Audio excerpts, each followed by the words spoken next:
Well, well, well. I had my mic on mute for first thing. Whoopsie. Not a great way to start this off, huh? But greetings, everyone. It's good to see you. We are continuing on with the Dark Souls lore play. Another new episode. How everyone doing? Is it rainy time yet? No, no, no. It is not night rain yet. Though, I guess it depends on what you consider night or rain.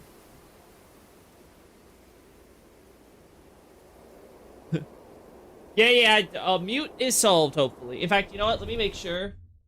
Let me just make sure I got this all set up for you guys, so you guys don't have to worry about anything. Close that. That way you have my undivided attention. We're going to... There we go. There we go, see? Ah! Gonna get myself killed doing that. Anyway, everybody, we are hopefully going to finish this episode, because we are getting toward the end, but who knows? We have some tough bosses ahead, and that may, in fact, slow us down. Either way, I'm happy to be here with all of you, being able to talk more about the lore of this beautiful game as we have finally reached the DLC. Now, where we last left off, we had unfortunately confirmed Elizabeth's fears when Artorias set off to save Princess Dusk. He could not resist the corruption of the Abyss. And at this arena that we see towering over there in ruins, we finally put the man down. Well, not really man. More so part of the race of the gods, but you know, that's neither here nor there. Afterward, we had begun traversing this ruined township, trying to see if there are any survivors. You may have noticed in the background while we were waiting, the sounds, voices of people, specifically women it sounds like, screaming, giving us the feeling that yes, despite the fact that clearly the corruption has become quite advanced as of late, this is still in the midst of Oolacile's collapse. There are survivors out there. Just as we know from our foray into the present, there are golems which should still be active and around, with fortresses and things around Oolacile, though we do not get to visit the fortress we visited at Darkroot Garden. As we can see over here, we traversed all the way around and passed over what I was showing off earlier, this dungeon. Now this, of course, is a very important place because as we went over here to this incredibly large building, what I coined last time as likely a kind of royal manor or palace for Dusk's family, and the implications that that might have for her and everybody else, we ultimately went off of this ruin to get to here, which is strange, as there's a shortcut path, which seems to be more so the main path, over here. And it leads us back to the arena, which is convenient because when we go down this path, we find statues of Gwendolyn, much like those we see at the arena. With much that could tell us here, that Gwendolyn, a god associated with justice through the judgment of the Dark Moon and all that, and who is clearly associated here as like an olive branch to Oolacile, wielding their staves instead of his own, right?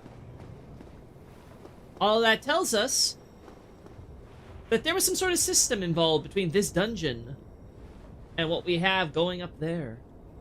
Moreover, we see some of the horrid atrocities that were committed by that chain man that we saw all the way in the back there. A poor man wrapped in chains and has so many other things stabbed and put through him. Clearly, he is not in his right mind anymore. And it has to make you wonder, what happened to this mysterious Manus who lies at the heart of the Abyss? Look, it's an extremely important question. Can you theoretically swim in outer space in Dark Souls? Who knows? We don't know the full implications of deep sea diving in Dark Souls, so would you even be capable of doing something like that? I guess we'd have to get a Dark Souls 4 to figure that one out now. Anyway, we were able to get about almost a level's worth, so I put myself over the limit and gave myself another point into vitality. But now, it is time to see if I can use what I got, because I don't think I'm going to get another level up. Maybe I'm wrong, but we'll see. We'll have to see if we can make it all the way over to Manus from the dungeon. So let's now go inside that fortress area, right? A secure facility, no doubt, there to imprison many such individuals, and which horrible things had clearly happened. Again, we can see from this cell, there are chains hanging from the ceiling, and a hole in the back. This was clearly Manus' cell. And that this abyss that we see coming out and infiltrating the dungeon and everywhere else, in fact, likely started from in here.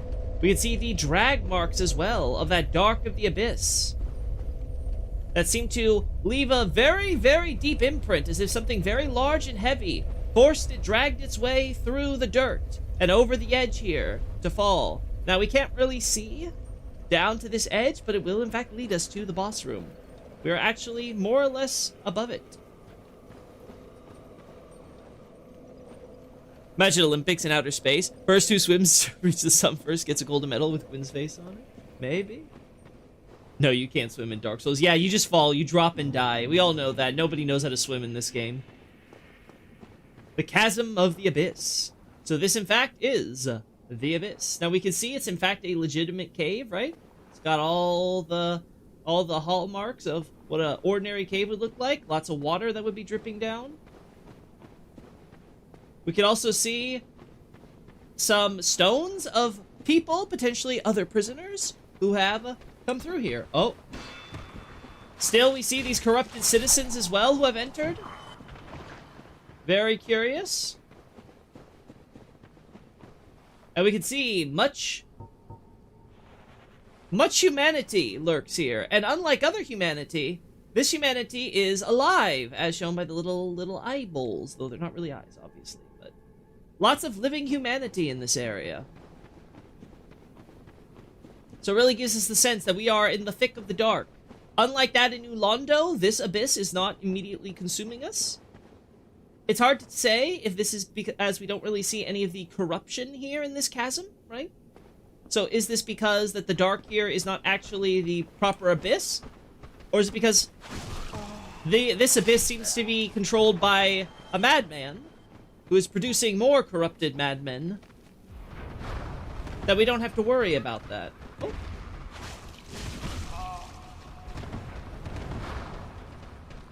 Oh, there we go. Ah! And it's died. We might need a death counter here.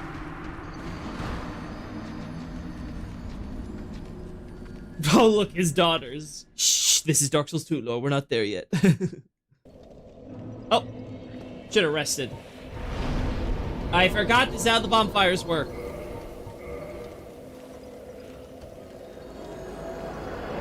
Now, since our last time, we've done some improvements to audio, so for VOD viewers, this may sound a bit different. I hope it sounds like an improvement compared to the old setup.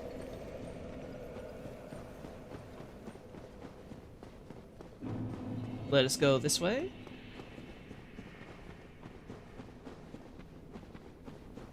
Alright, we can see there's an item on the far end there, and I would like to get that.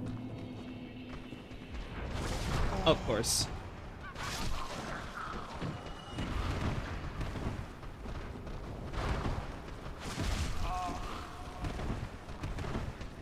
There we go. I'm being chased by the mob! Now again, last time we had to give up on our use of the beautiful thief dagger for a morning star. Because unfortunately Artorias, it was very hard to get the damage and the range in with a dagger against bosses. That may have to repeat itself here.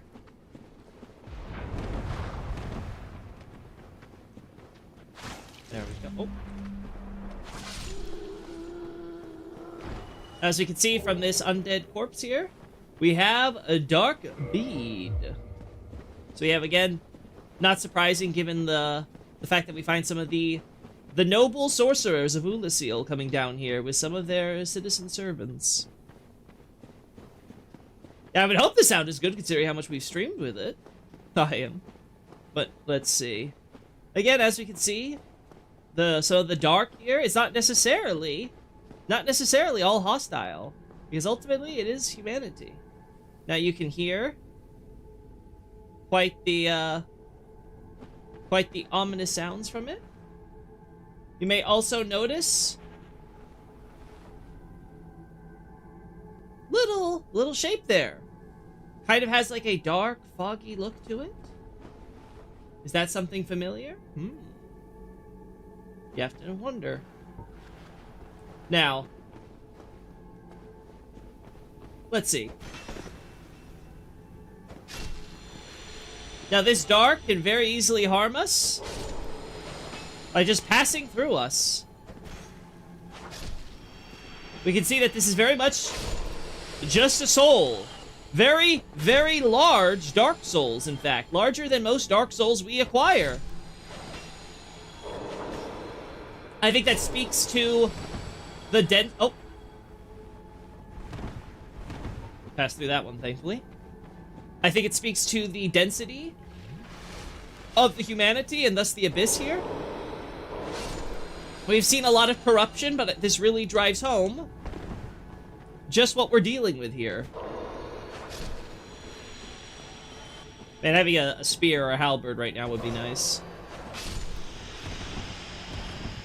Now, ironically, this don't actually provide us a lot of souls, but you could argue that this is really sort of driving home the point that the humanity doesn't have many souls because it is devouring and absorbing them. So there's no white souls for level ups to give.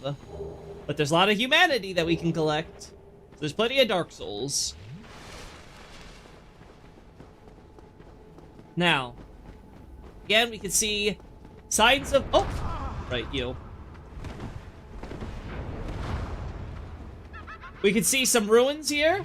We'll take a better look at them when we don't have this guy making life awful.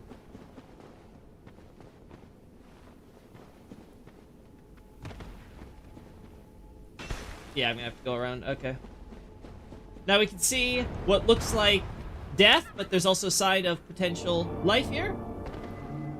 As shown by this. It's actually an illusion. That's curious. And if we look over here, oh! That shape we saw earlier was actually Alvina from Darkroot Garden. What is she doing here in the Abyss? Now, I've alluded to previously about the fiends of the Abyss and the potential for... Who could that abyssal fiend be? Could it be Alvina? Could she actually be a monster of the dark? Born here in these forests of Oolacile? Which would be a bit strange, because that would imply that there's actually been the use of the Abyss in Oolacile in the ancient history of this place. Ooh la la. Now, we follow Alvina. She's clearly trying to lead us somewhere. Wanting us to follow her. At this point in the timeline, of course, she doesn't really know us, and she probably won't even remember us, because we are just some random person in the dark. But it's very clear that she is desperate to have somebody, anybody, come here and follow her. Is Lyra on the humanity the curse of the undead? No. No. It's likely just how they want to express humanity, because it's easier to see if it's black with the white aura versus anything else. Woo! There we go. Now again, we see Alvina lead us to this corner. Now that's strange. What's so special about this corner? Doesn't seem like there's anything here. Well, it's an illusory wall, it turns out. Maybe set up by Alvina. As we can see, there are lots of dark humanity that have already entered before the wall was put up.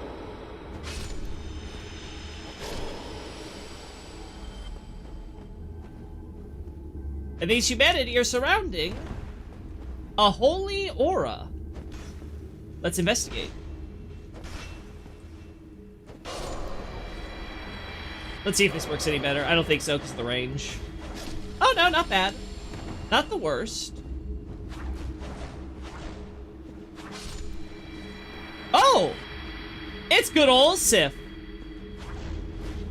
Artorias' faithful hound. We did see his friend who was always by his side earlier.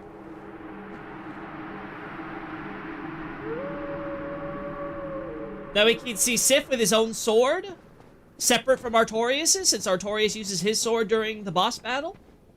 So we know that this is definitely a different sword. And that good old tiny Sif leaves for us the cleansing great shield in that holy aura with him. Now this great shield, got a lot of physical there. But the important thing is that it is a great shield that was used, of course, by Artorias, who, as we know, succumbed to the Abyss. Artorias, who is deeply, basically wounded, scarred by the Abyss, used this to form a barrier to protect his compatriot Sif. So the shield and its holy power was used to fuel this magic barrier that was protecting good old Sif. Although this drained the shield, its magic defenses remain high. We can see that here.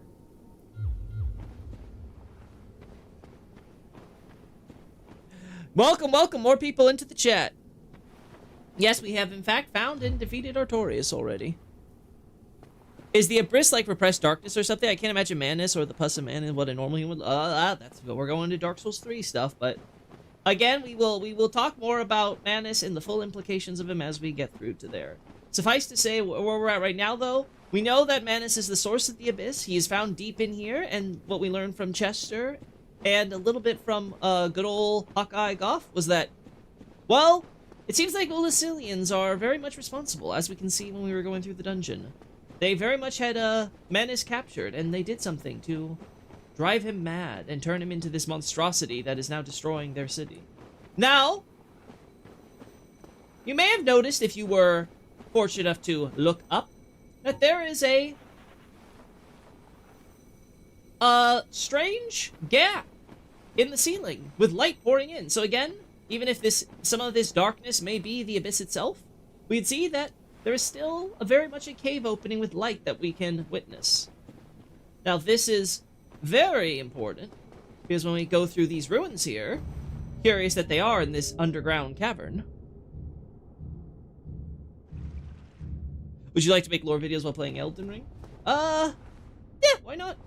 If I feel confident enough with my counting of the lore, I would love to make vids. But anyway, that's neither here nor there right now. As we can see, we are now back in Royal Wood. So we have found ourselves all the way back here. You can see good old Chester still. Oh, you have quite some nerve. No, he's not. Are you just thick? Fine then. What is it that you need? Doesn't appreciate after we defeated his invading phantom. He's like, hey, you know, you're coming back to mock me after I tried to stab you in the back and you got one over on me, right? Still not a very trustworthy sword, but... Well, you've quite the nerve. I've had enough of you. I'll be seeing you. Yeah. If you survive.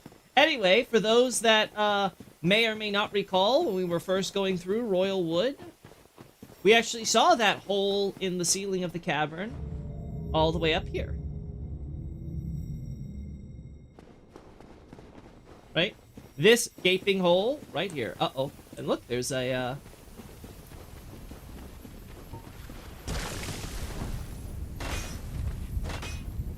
Alright. There we go. Damn. Hoping for some Titanite chunks. But again, as we can see, it's the same abyss. A little bit of that abyssal corruption is more obvious here, right? Compared to when we were inside the cavern, right? Maybe it's trying to tell us how inside Manus' own abyss is actually peaceful and tranquil and nice. But to all these outsiders, that which is not part of the abyss, it is becoming slowly corrupted and is considered hostile. Neat little detail that we can see. But anyway, just to give you a sense of where we are at relative to the area, that again, Manus and his abyss are deep below Royal Wood. The royal family's forest garden, which will eventually become the Garden of the Black Forest, or as the localization calls it, Darkroot Garden.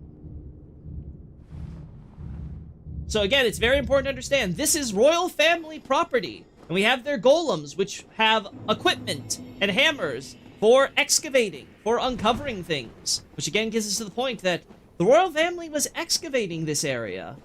Perhaps, as we learn from Chester and Gough, at the behest of the toothy serpent, Gough. That primordial world serpent. Again, we are following more and more little signs. With the rainbow stones. Oh, there you are. Humanity.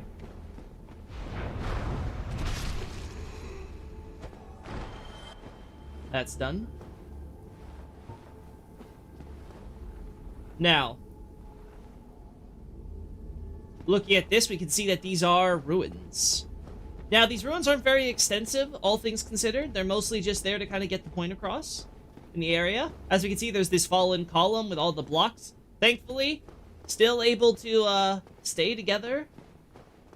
Squeezing the weight there. Though I would hate for all of that to be dependent upon this tiny block staying in place and strangely clipping. Wouldn't it be my first choice? Twin humanities here. As always, we find lots of dark in this area. So clearly there was something that was made here, and it has been buried underground, whether it is by time or deliberately. Oh!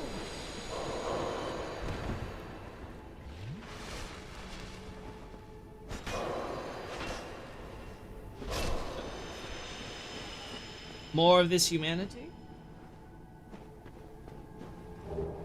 There's a white titanite slab. Now again, there is the dark of the abyss, the heart. We are slowly but surely approaching. Oh. Ah, there it is.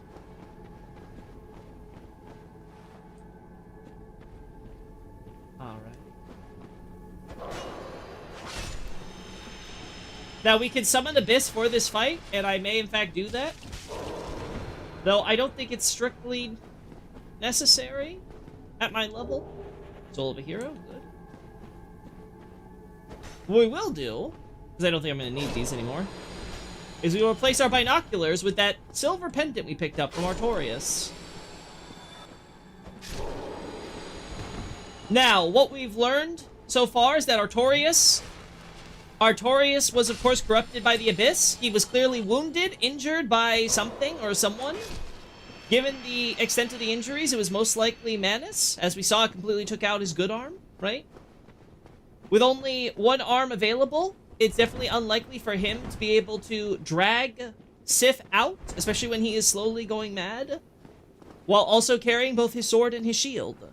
So it seems that Artorias, after being, strangely for a hero, completely blindsided and overwhelmed by Manus, to have his shield sacrificed, to give it to Sif, so that way Sif could be protected down there, while he escaped and maybe could hopefully get help. As we can see, he completely goes mad, even as he tries dealing with the corruption of the Abyss in the meantime, trying to find sane survivors, right? When he finally finds one, us, well, it didn't work out for him.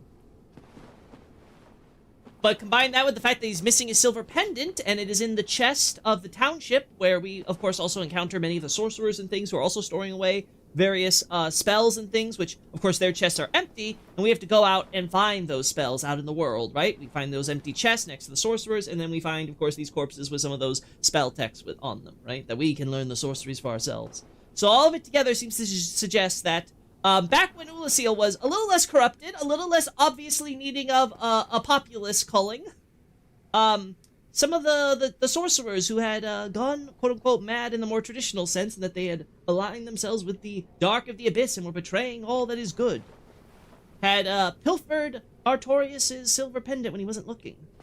Because this pendant is very much useful when it comes to facing Manus. Alright. Alright, let's do it. Let's see what this is gonna look like.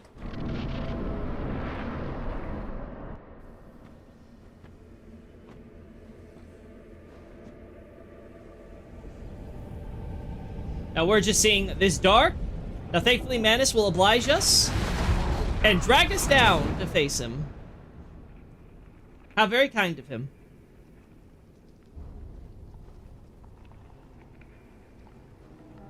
Now, as we can see, more of these ruins here.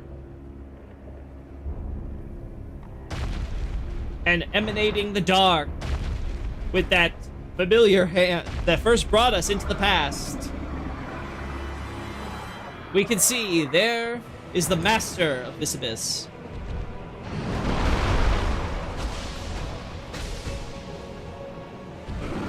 Oh. Oh. Too early. Might want to use shield there. Ah! Oh, I'm dead. Was I still at you?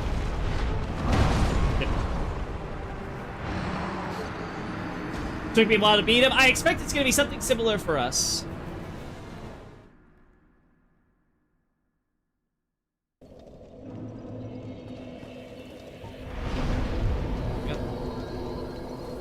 Now this is where it's actually kind of convenient that we have all this set up.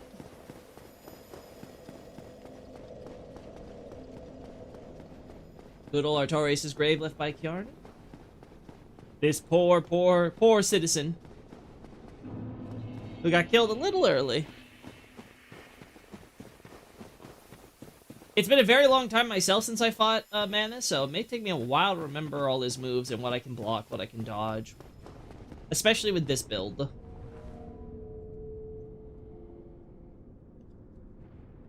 There we go. But alas, we can see that Manus has retreated to these dark, dank ruins beneath the royal wood, which tells us that there's a good chance that what we have down here, what is buried, and what Manus feels safe going down to, relates closely to both the royal family and the history of Oolacile itself.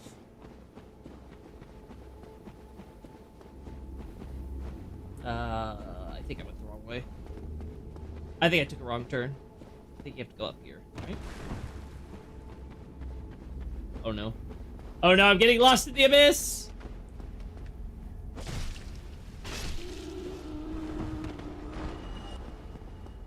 Alright.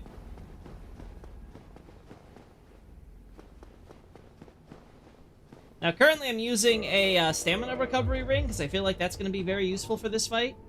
But, who knows? I could be wrong. Yeah, we've already been there.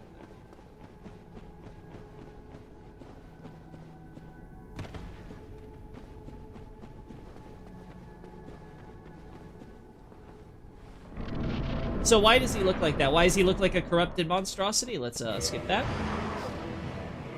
Oh, hello.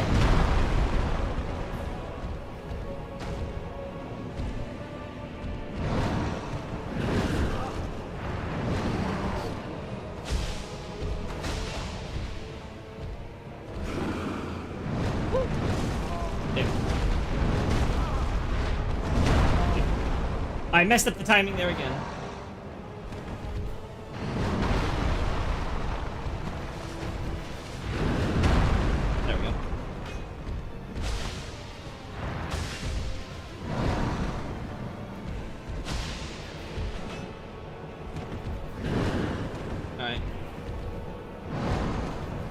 Alright, come on. Woo!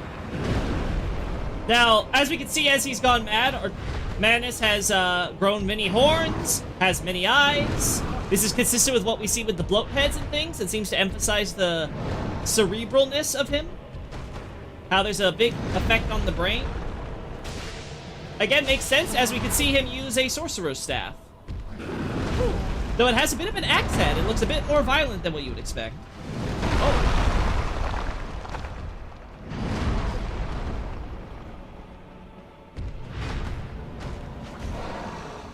Woo!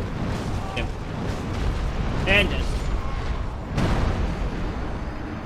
I'm better off blocking that thing.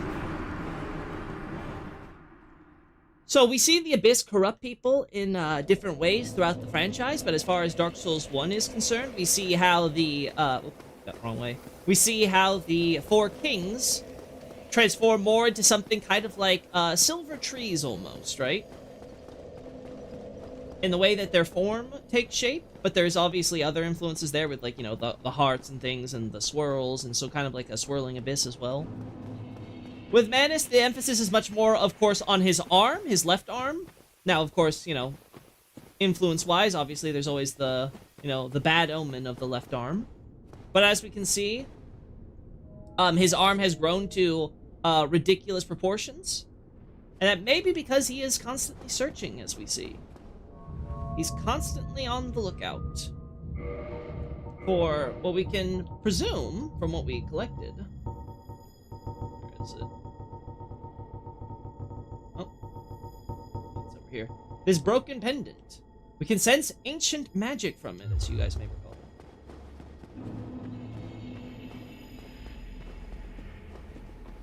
There we go.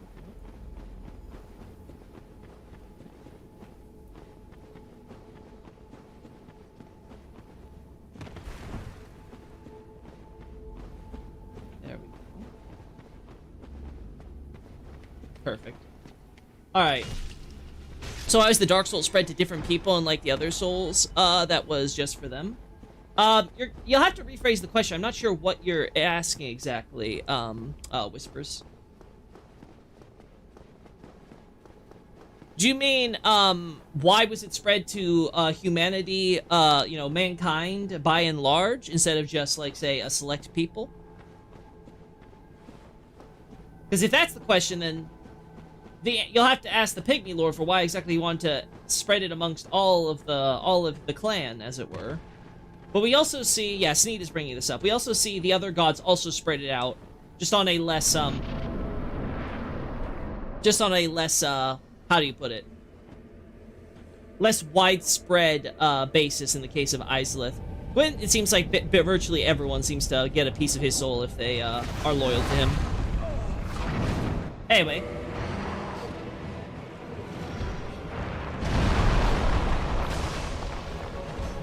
Oh.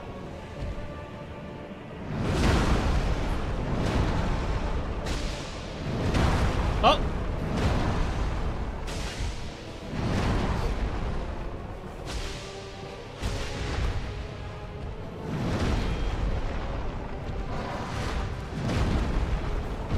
Oh, I was not expecting that. Ow! Oh, of course.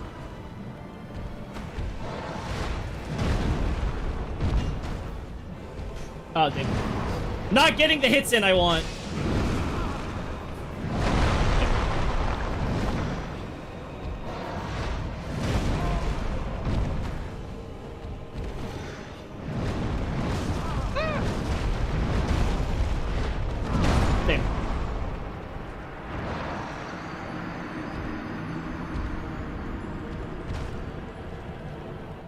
There we go. Yes, okay, then, yes, ultimately, what we know about the Dark Soul and humanity, if it is the true soul of man, as it were, was that back when it was first collected, the Pygmy Lord at least wanted to give the clan, much like we see with some of the other lords, a share of the soul. Now, as we learn in later games, that doesn't mean that everyone had an equal share of the soul, but of course that is for Dark Souls 3. I would have to point you to my lore play on that. But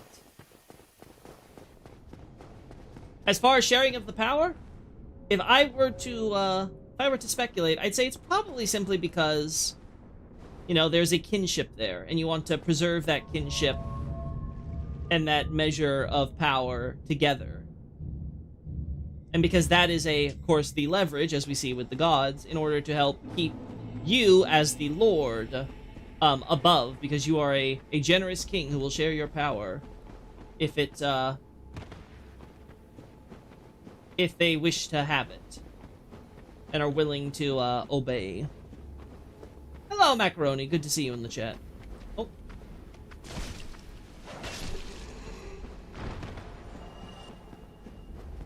Now we're gonna have the fun times here.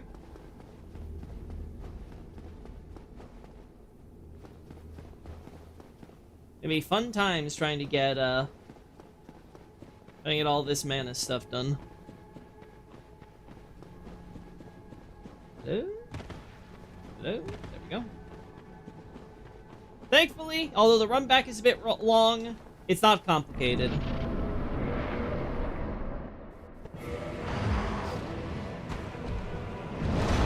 Yeah, that's a lot.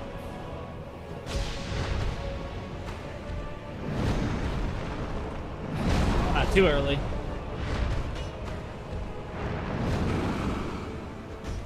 Oh my god. I can't hit! Damn.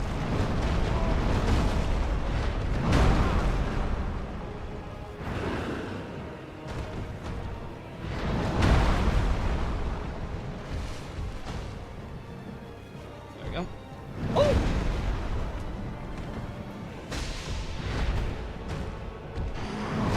Ah, damn. Wrong way I dodged.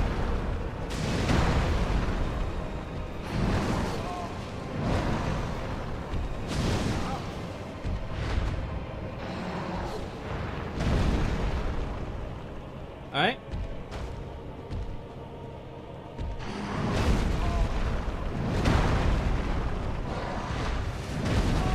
Way to take that. Woo!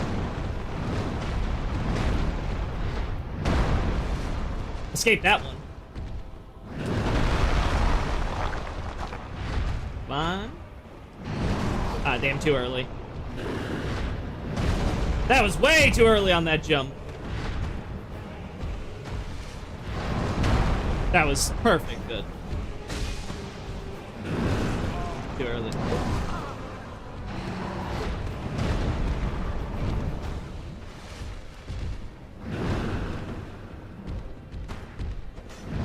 Ah!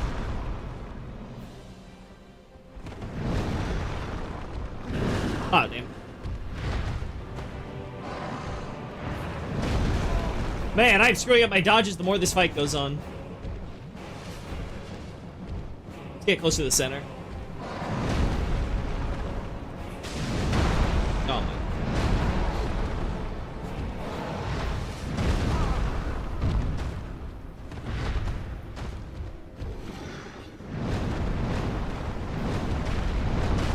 Damn.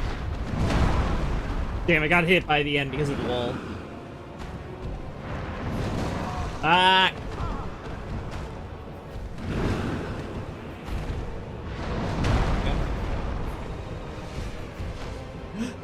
Woo!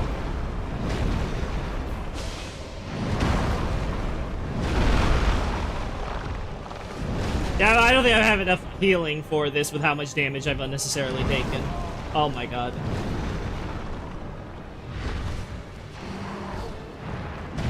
Damn.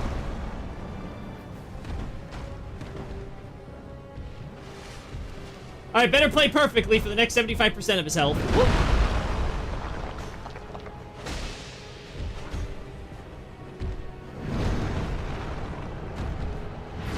Oh! I got hit by his feet! Whee! Damn.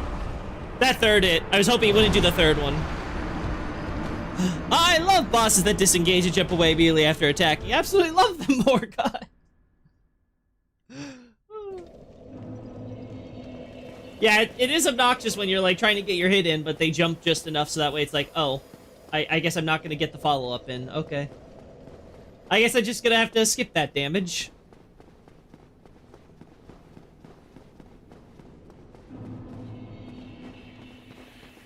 Just gonna have to skip that.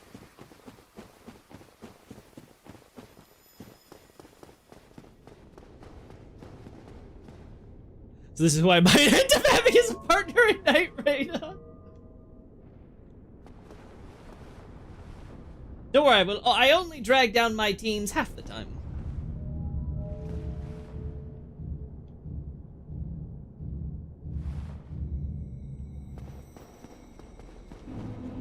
The other time I'm just throwing.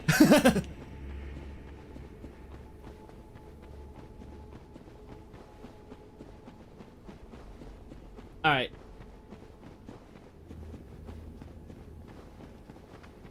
There we go.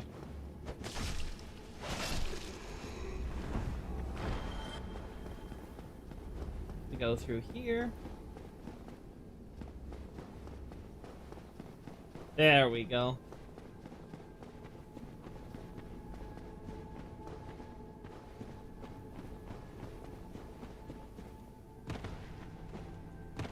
Look, there's our good old Manus right down there, waiting for us. In the dark recesses of the abyss.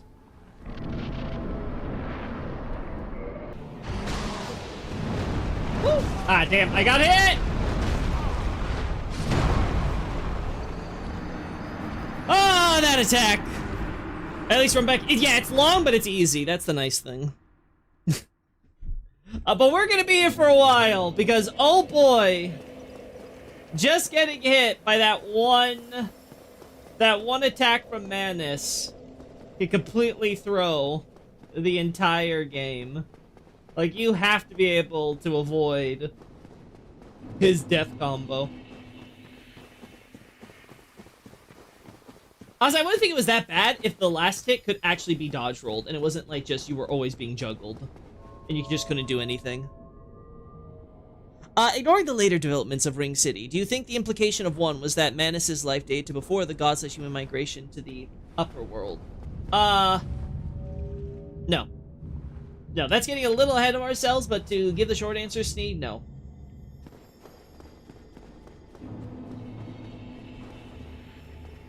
I would believe Manus is ancient, but not that ancient. I would place him much closer to... Well, we'll talk about it when we of course get through the boss fight and get to the final bits of revelation. So,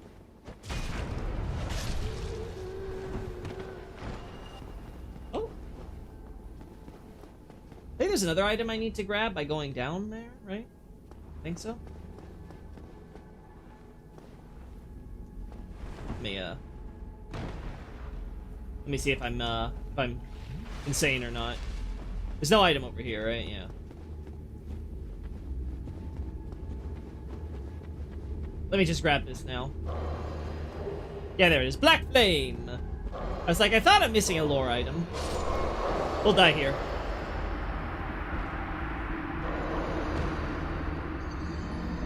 Because then on this run back, I can talk about the lore. It's the Proto Soul of Cinders 5-hit combo. Quit copying Manus' old. Anyway, so this here is a curious spell, because it's not one of the sorceries that we normally find. Instead... There we go. Pyromancy discovered from the dark of the abyss by a pyromancer who had wandered into Oolacile. Black flames are weighty and inflict physical damage enough to smack away the mightiest of shields. Now, this is curious because, one, it confirms that, yes, these events take place hundreds of years ago, so it should be around the time that good old Salamon has already started spreading Oolacilian sorcery. Sorry, not Oolacilian sorcery. Pyromancy across the world, or, well, at least, you know, the known world, and as of Dark Souls 1, right? He's been spreading it around, having others learn it, pick it up, and starting to pick up different types of, you know, develop their arts on their own, and then, of course, eventually migrate to the Great Swamp. So the idea that we have pyromancers in this day and age is not that odd. And, of course, we have this idea of them wandering into Oolacile and all that jazz, finding the dark of the abyss and being like, oh, what is this? And creating a black flame out of it, which is, of course, very unusual, you would think. Of course, again, as I've been alluding to earlier, we see signs of the undead who have been fighting in the arena in order to go to Sen's Fortress in Anor Londo, as judged by overseers, as we saw with the purple crystal, which I unfortunately do not have because, you know, online. Right? But that crystal basically would tell us that, oh, we have Silver Knights essentially overseeing and making sure to judge on behalf of Gwendolyn and the gods, who is advancing to Anor Londo, right? Now, we don't have these overseers here at the moment. The arena is no longer doing this because of all the chaos and destruction of Oolacile. Nonetheless, it kind of gives us the sense that, oh, we could have undead being imprisoned in that dungeon and then being dragged out to fight in the arena to become part of the mission. You know, that sounds very familiar to how our Undead Burg system works for the fire linking. curious. Stuffed him.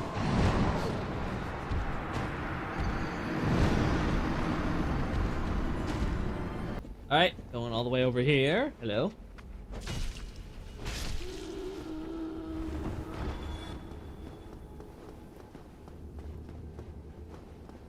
Welcome to the chat, Glasses Gaming.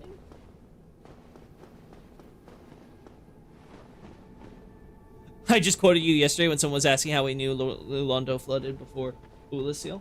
Wow, cool. It's always cool that you guys actually reference me and stuff, you know?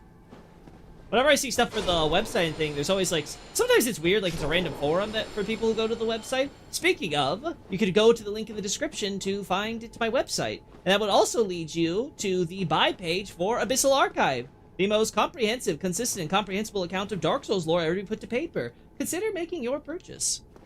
I can promise you it's well worth it. I've been getting more and more compliments all the time from people who are reading the book or have read the book, and I'm very proud to have brought it to you guys, the fans.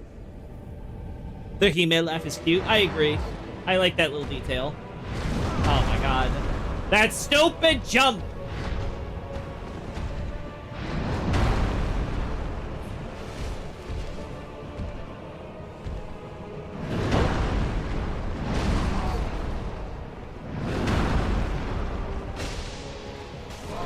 Of course. Damn, too early.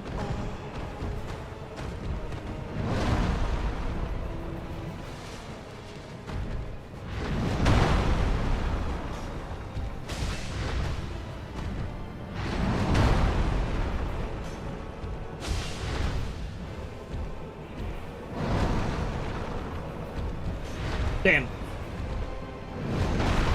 Too early.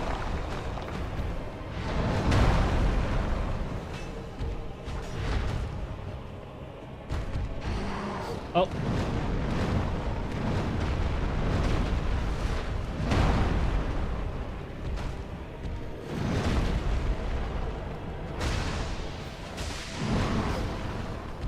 Ah, too early there.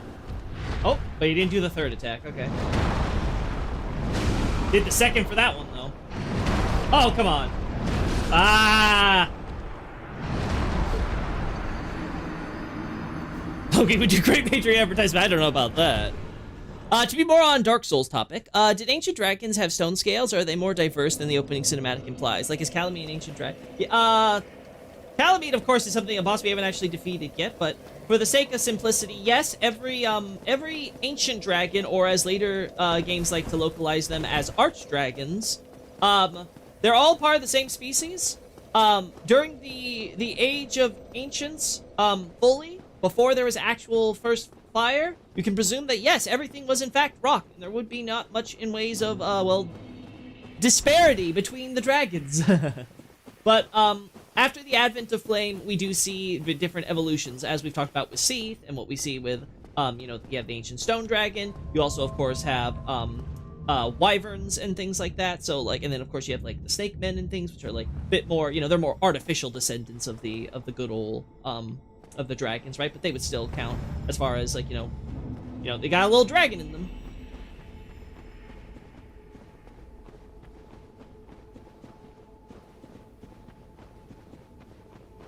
Yeah, as of the flame, they become much more diverse. But before the flame, no.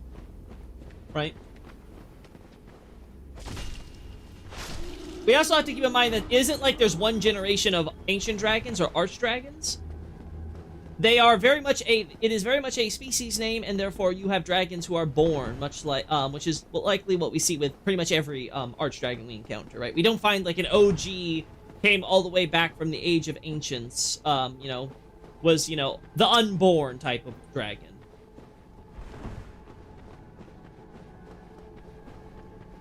Alright. We meet many, many descendants instead. Alright.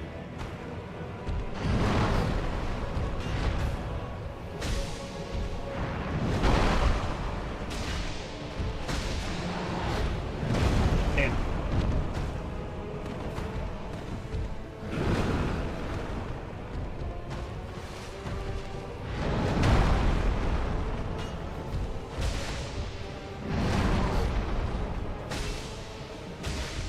There we go.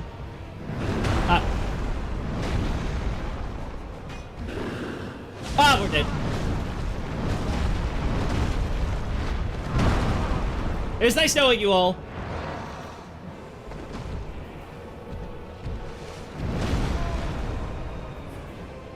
We're somehow not dead.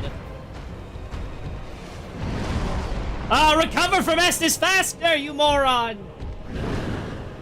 This isn't the time to be taking your sippy sips.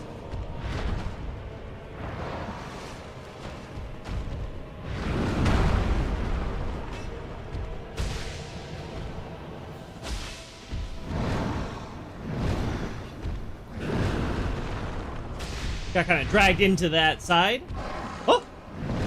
Ah, no! I'm dead. I'm not dead somehow!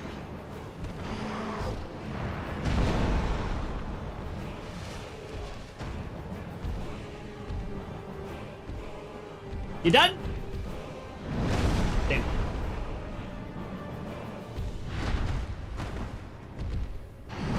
No! The rage! I dodged too early! I got thrown up!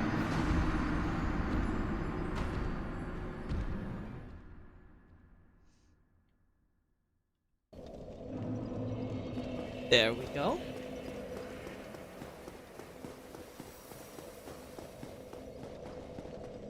First playthrough, I kept using fire res items and lightning spears on Kalameet, not realizing he wasn't doing any fire damage and is fairly resistant to lightning. The game trick.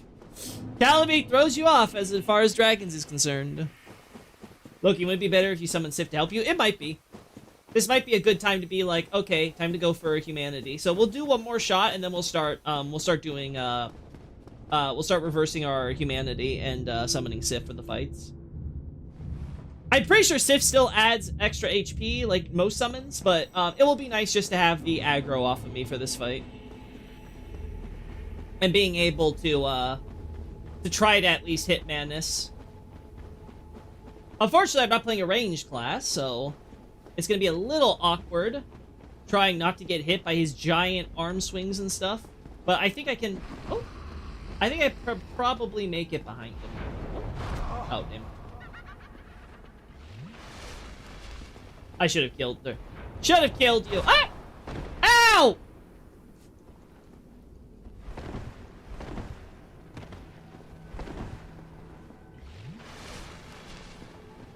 Except for his awful summon, though. Shh, but he's a good doggo. He just needs to be a meat shield.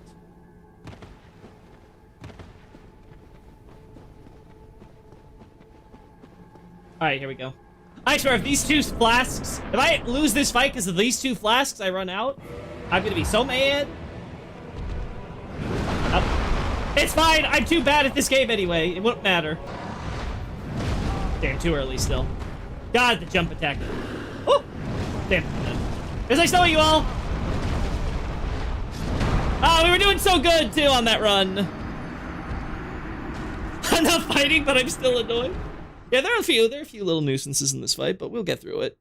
Hey, Nick, good to see you in the chat. Sorry, I've been a little busy in the boss fight. Wasn't able to respond earlier. He's a good distraction where he's a good boy for Sif, yeah. Good afternoon, Lord Father Lloyd. I'm afraid I'm not named Lloyd, but close enough. Sorry, I haven't been able to catch the past few streams. That's okay, Nick. You guys don't have to watch every single stream I do. I mean, that's what the VODs are for, right? Welcome back to the present. It's good to see you. Though, you might want to check your flatulence a little bit. I don't think ripping a hole in the space-time continuum is healthy!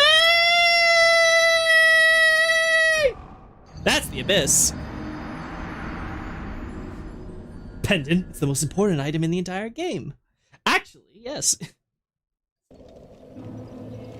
Are you guys ready for the good old Smotown lore vids for the inevitable Dark Souls 1 remake, where he will talk about his favorite item in the game, which shall always be the pendant. He will call back to it every single other vid.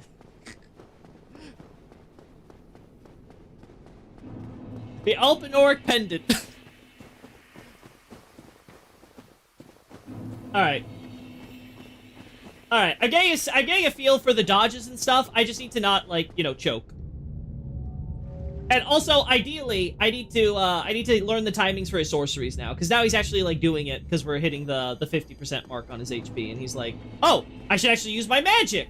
But as we can see, unlike most sorcerers, Manus casts dark sorcery, like those that we see were discovered by the noble sorcerers who appear to be responsible for his current state.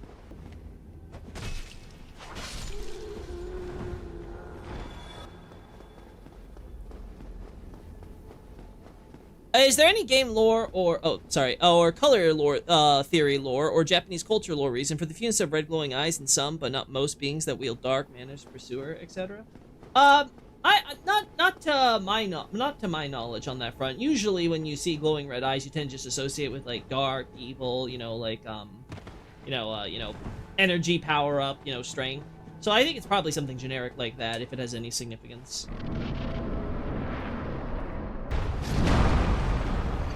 Ugh.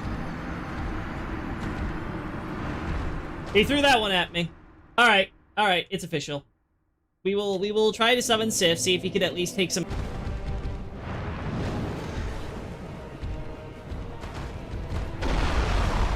Ah! Ah! Of course! I'm dead. It doesn't matter if I summon Sif, I die anyway! Alright.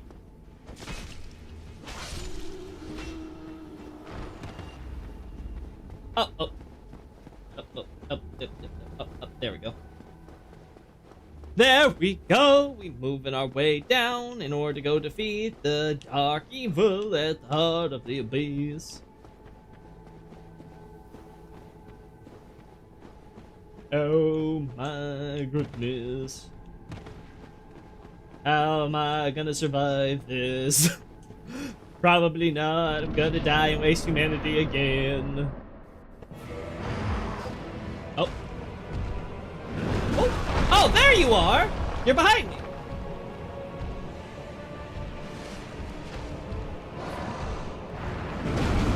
Oh, come on. Ow! Oh!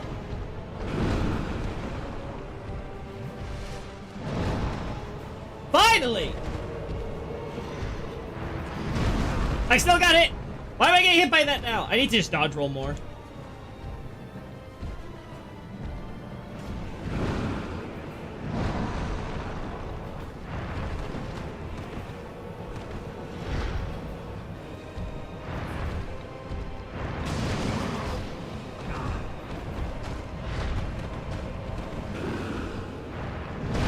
Woo!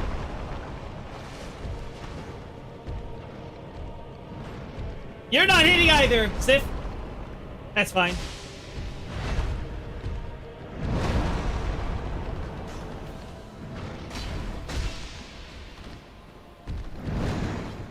Oh, damn.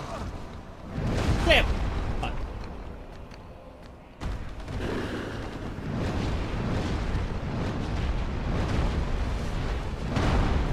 Yeah, you deal with the jug, doggo. Damn. Ah!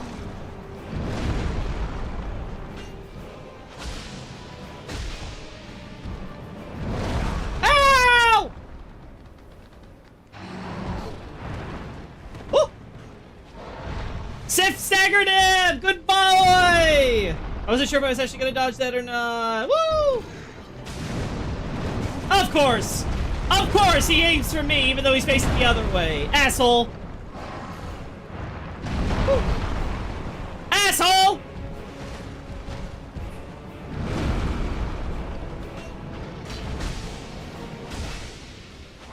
Oh. Oh! I should have done it a second time.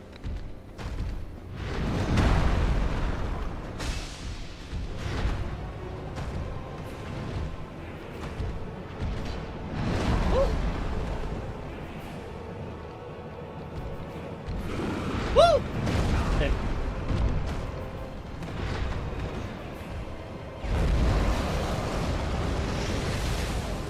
I don't know who he was aiming for there. He didn't hit either of us.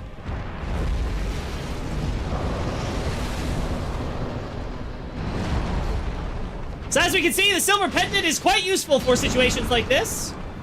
Oh, too early. Very useful for situations like this. Woo!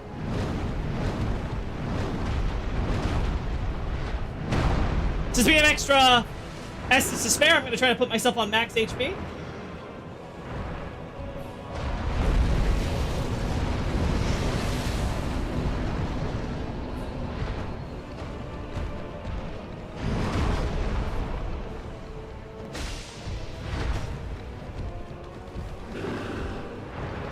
Woo. There we go. No, Sif! Get off the doggo! Also... Oh, he broke my lock on for a sec there. Woo.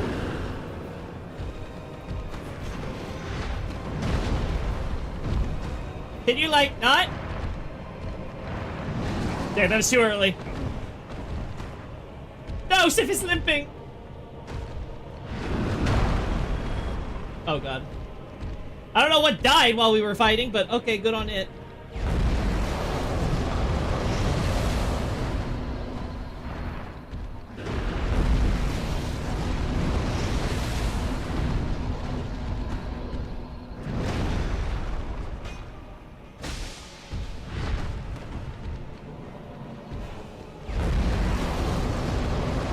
As you can see, very useful indeed. Woo.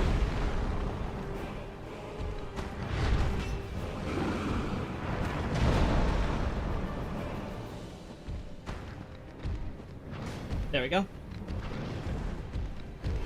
Ah! No, Sif! Ow! I like how he turned to me at the last second, just to fuck me over one last time.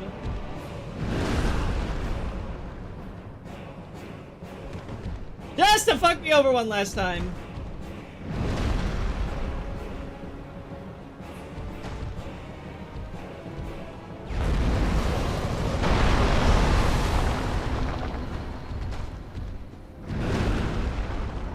Come on. Come on, come on. Too early. Woo! Woo!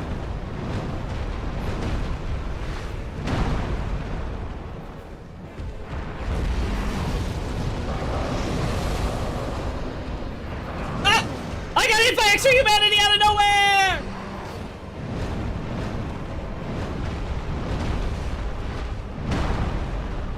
Alright.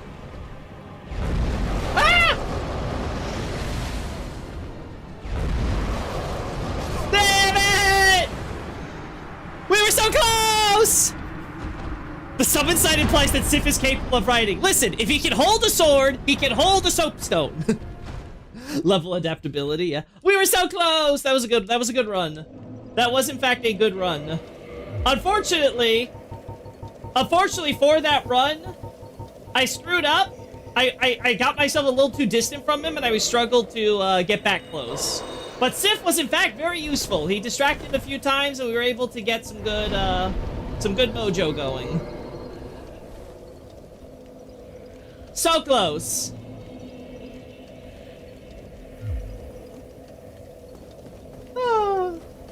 Honestly, I feel like the chance of the run going well or not depends on how often he uses that goddamn stupid combo attack. That feels like, honestly, the absolute worst part of his entire moveset. Woo!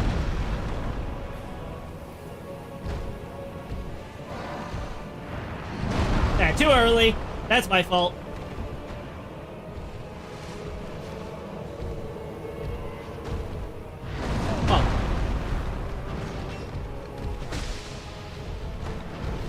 I knew it. I was like, he's gonna do it. I saw that coming a mile away. I was like, he's gonna do it. He's too much of an asshole not to do it.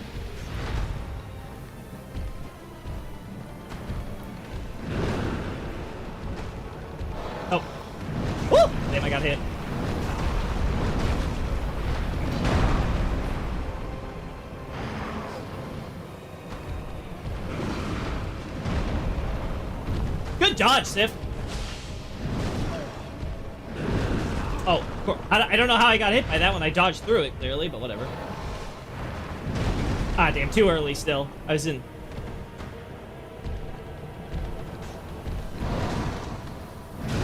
Oh, my God. Woo!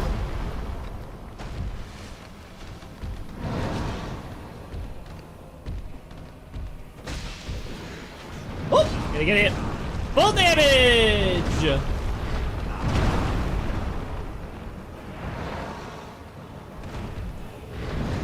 Oh, I got hit by that still, damn.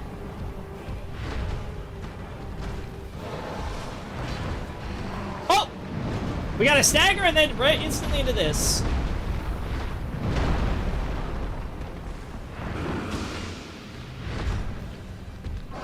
Woo!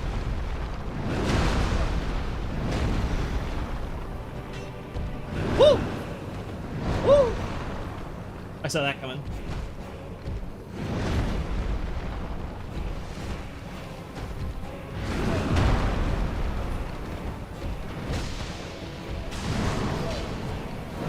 Too early. Woo! All right. Woo!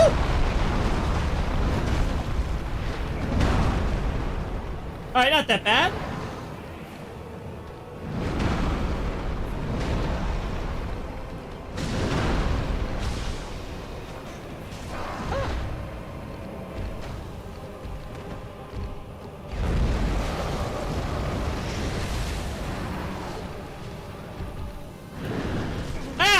Swing.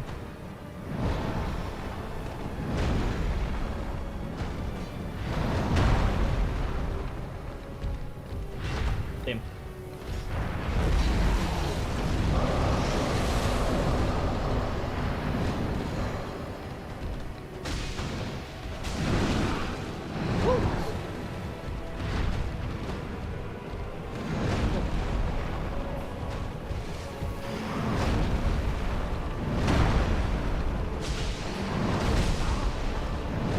Oh.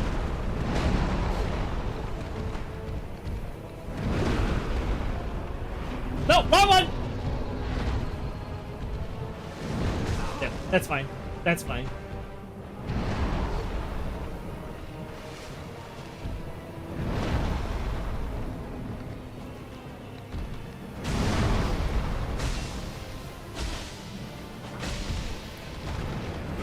Oh!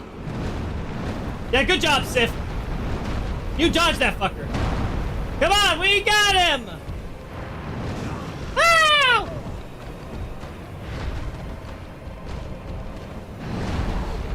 Come on, a little aggressive. Oh! Woo! Damn, I missed! Woo!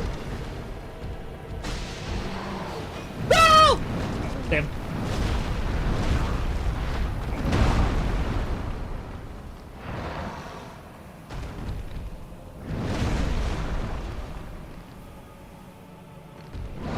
Come on. And dead! Manus is down! Good job, doggo! I appreciate you, boy. And 10 humanity! We can do it! Alright.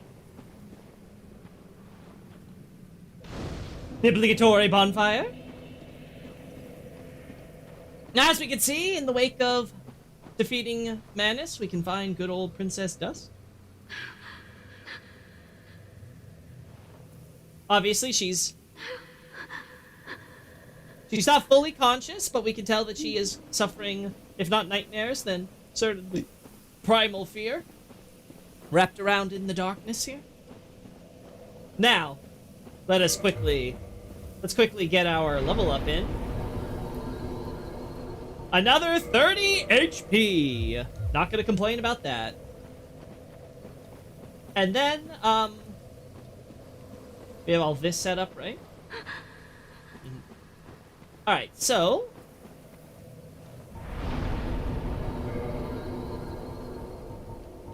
Yeah, it's not gonna be able to come back here.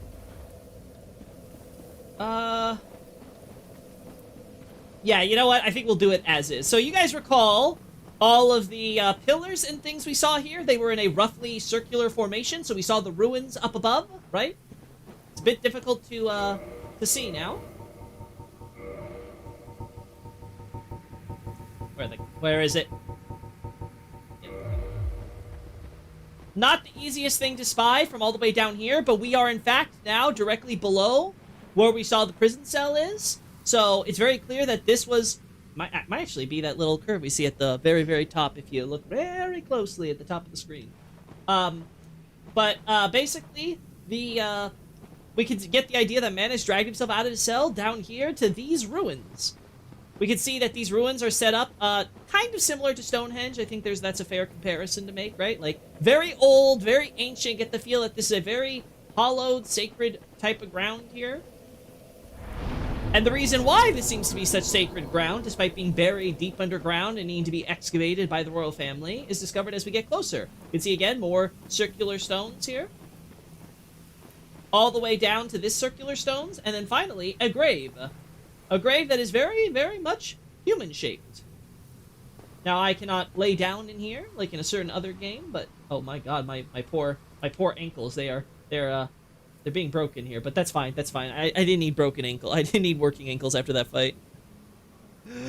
First try goated move. Yeah, it was definitely first try. Yeah. Remember, chat, when we do the editing for this vid, it was all first try.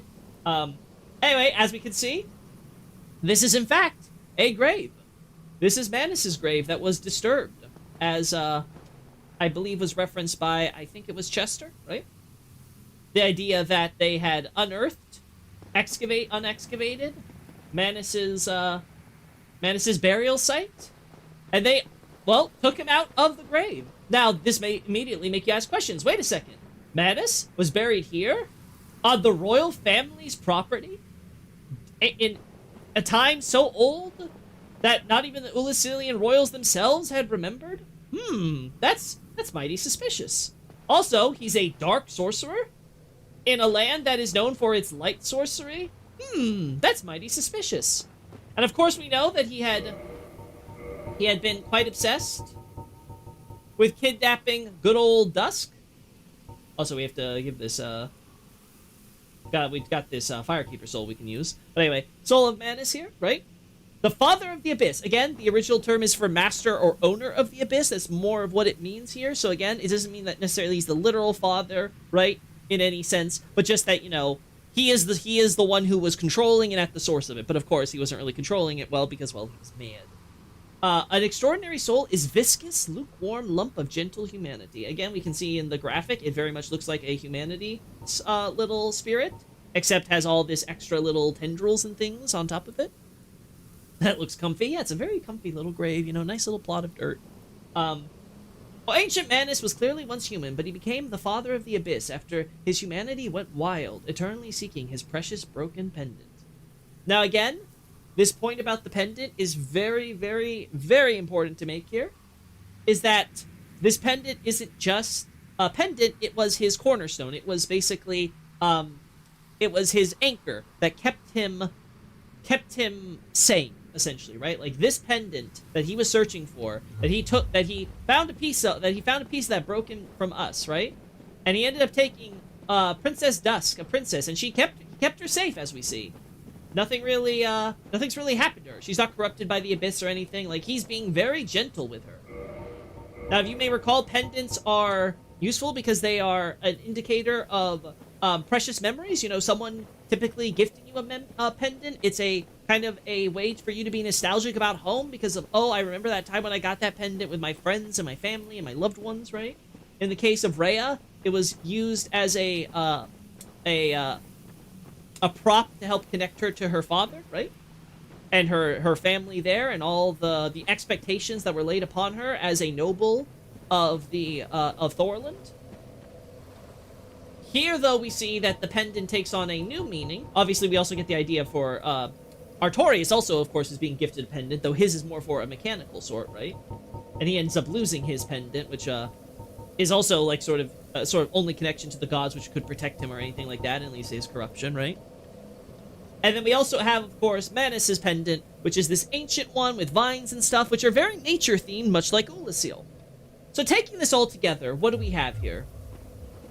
It would seem that why Gough wanted Oolacile to unearth Manus, this dark sorcerer buried deep in the royal wood, is because Manus seems to be the founder of Oolacilian sorcery. A dark sorcery. That before, the reason why Oolacile even practices sorcery, which is not connected to Seath, or to Velka, through Seath, or through Vinheim, through Velka, Seath, etc., right? It's a completely separate strain of sorcery that is unknown to all of that, is because that sorcery came from a man, Manus, who was studying humanity and the dark. We can see this reflected as well when we get out of here now and go back to the sanctuary, right? The mausoleum. As I kind of alluded to earlier when we go there, we can see some of this remnant in Oolacilian culture.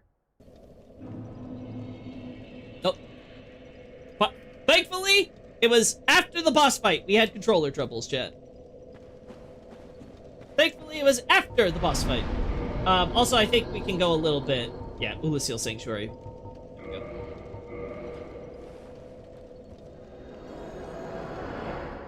There we go. Again, we can see how, again, this is a mausoleum, so it very much is a place that the royal family have traditionally buried. At the very least, their own, if not those of Oolacile proper.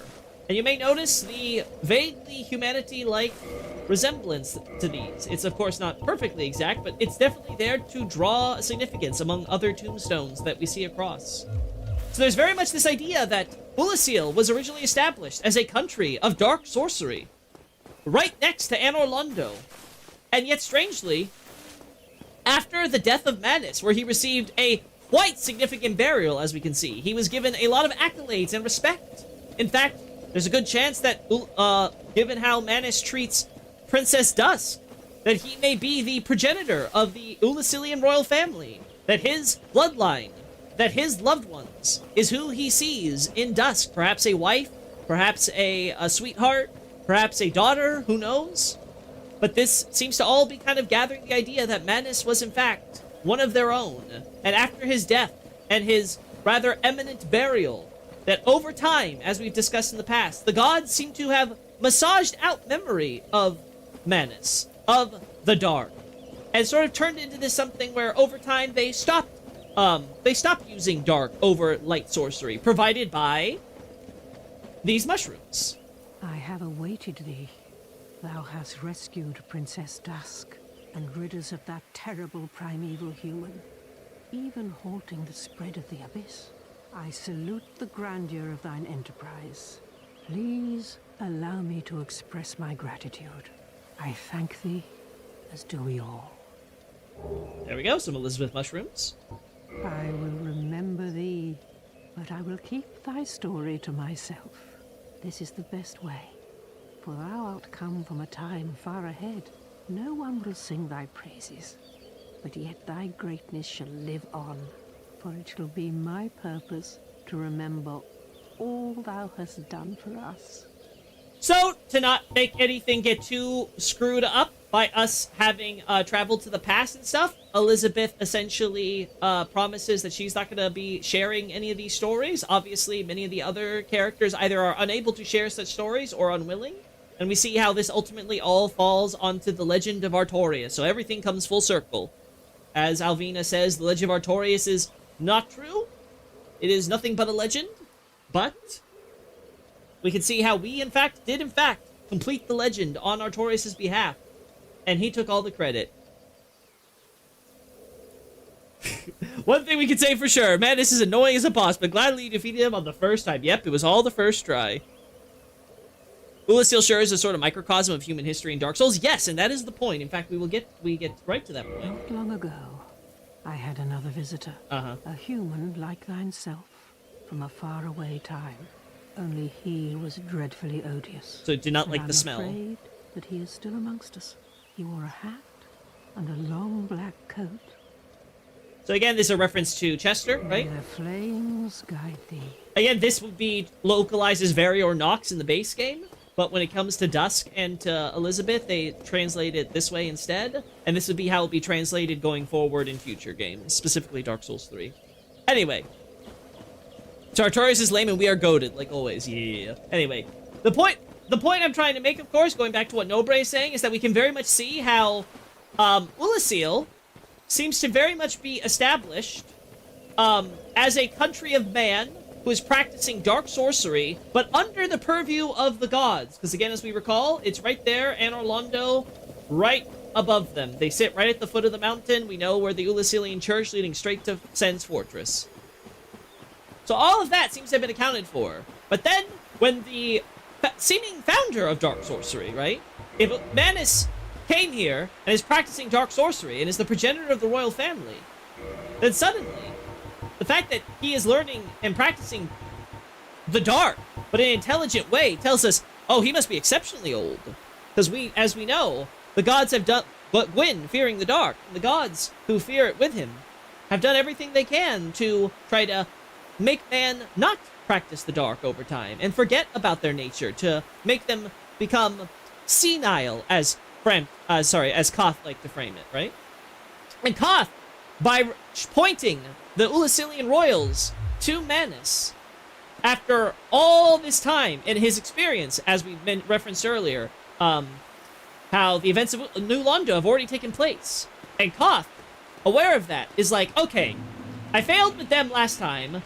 I need a Dark Lord who is going to actually, be a bit of a moral person. We can't just rely on just anybody who would be seduced by power, because then they will only act for power and not actually complete their duty for the greater good, right, of the dark.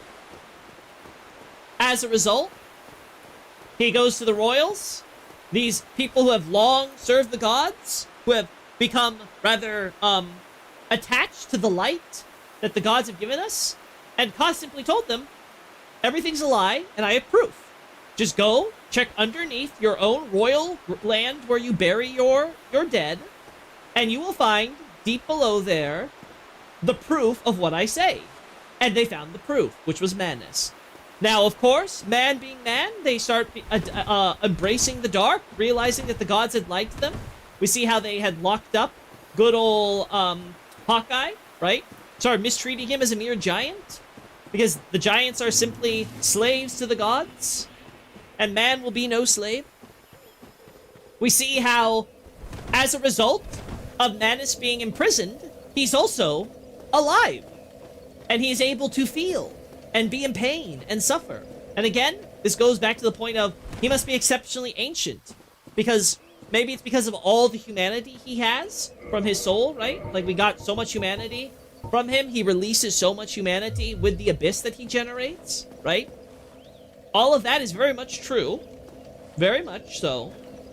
But even more important would be just the fact that, oh, he must be very old, because he has the undead curse, and yet he wakes up despite being long dead. We don't really see that with other undead very often.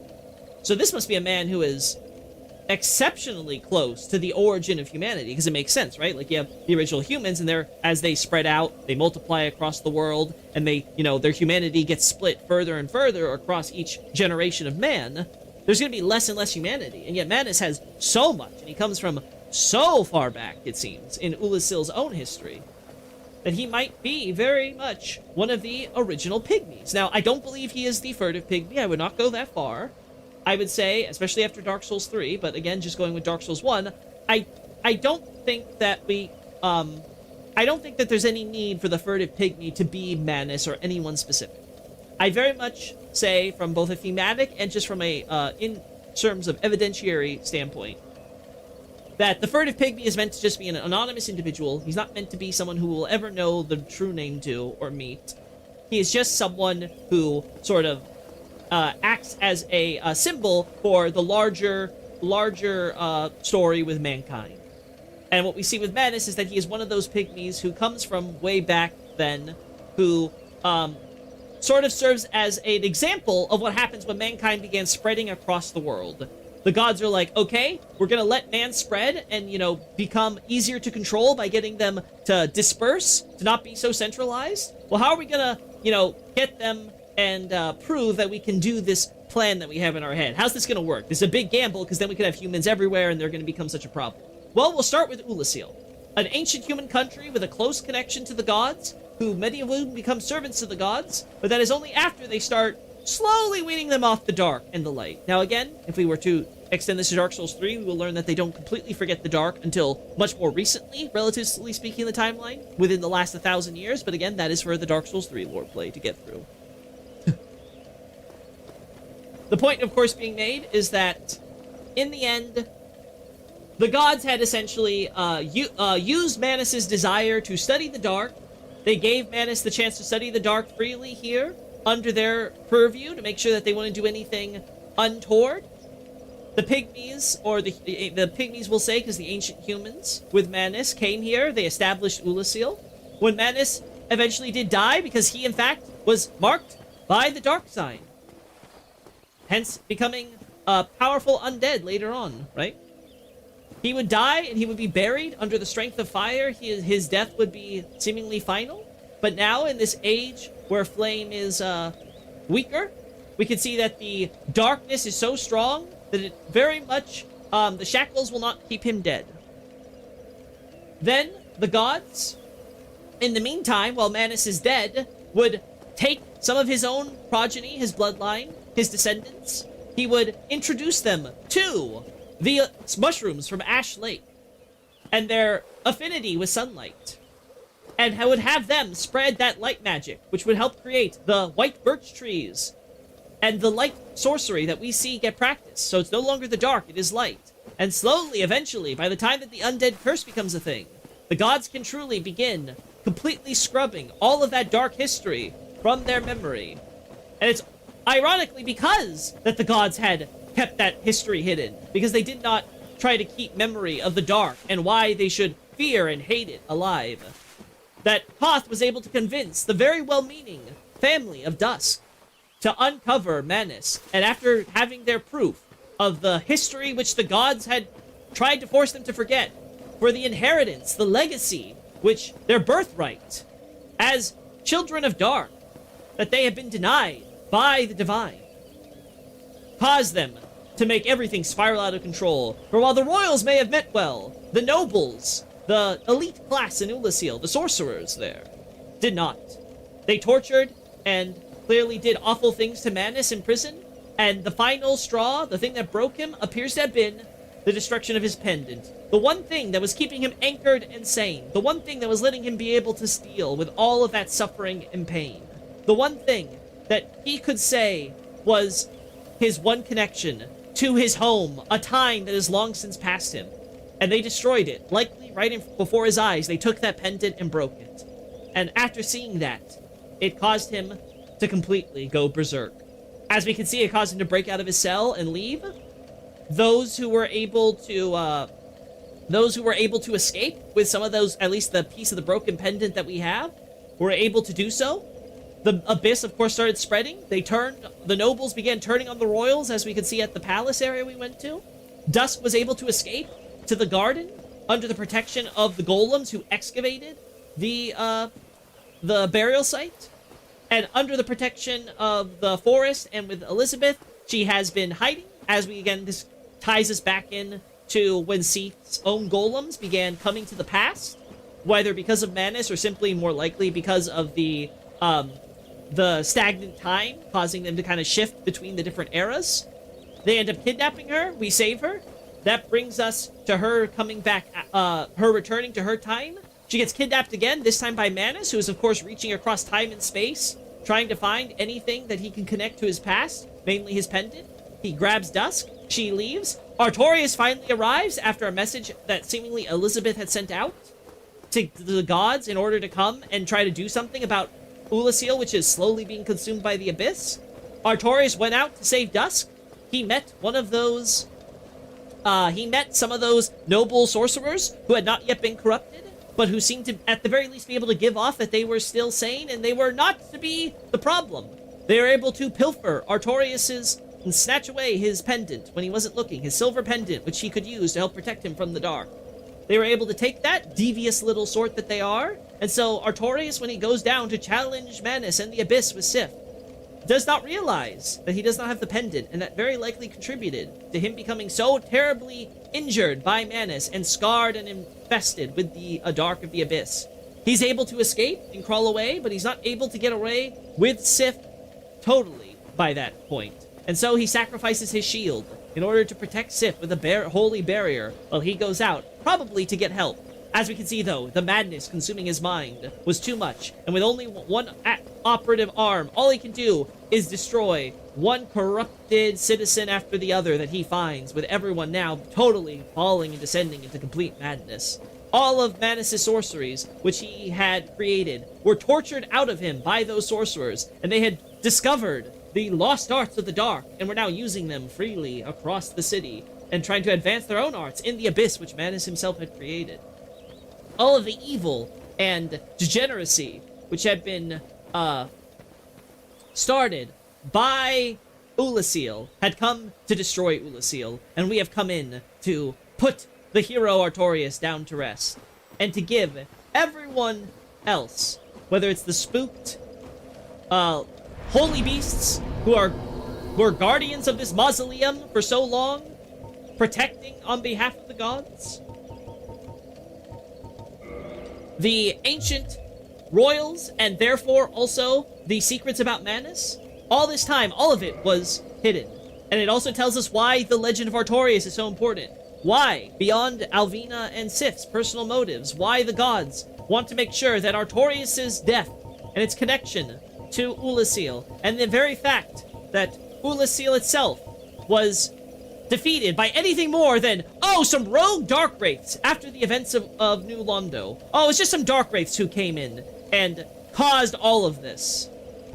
Sure it was.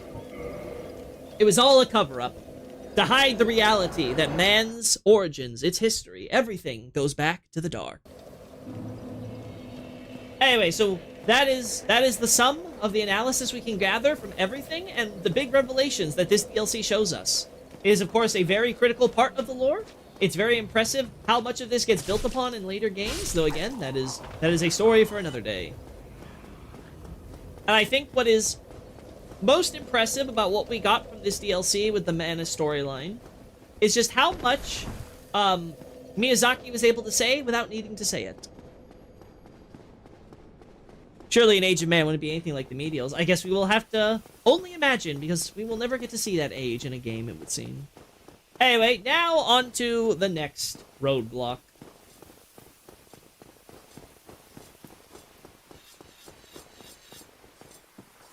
Now, I didn't even bother with my knives on this boss. I'm not going to do it with this one either, but let us go see. Good old Gough blocked away. Hello there. What of Kalameet? He is an ancient dragon. One of the old I dragons. would know. He will not be put down easily. There's very little to be said. What good is a dog with no hairs to hunt? But I'm lucky to be alive, I suppose. Again, if I didn't mention it already, the term for being alive, boiled, right? Very much giving this idea of like, oh, he could have just been boiled alive, you know? A very terrible, horrible way to go, a very, you know, sort of mob mentality type of death to give to someone, and it kind of gives you an extent of the torture and suffering that God was poured straight onto his helmet that he wears. As we can see for him, he feels very much dispirited with everything. Right? Kalameet has already been shot down, it would seem. But we still have to go and defeat him. Again, to give guys a sense, right? Although it's not one-to-one with Darkroot Garden, of course. We don't have the fortress or the church here. It should be somewhere around there-ish, right? And leading us all the way back to the area where Undead Burg would be, right?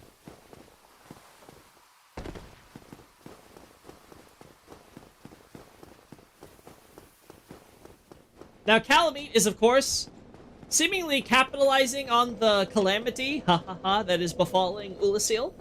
There doesn't seem to be much deeper motive for why the dragon is here specifically during this time. There doesn't seem to be any connection to what Kalameet is doing and how we got here. Let's give Chester one last talking to.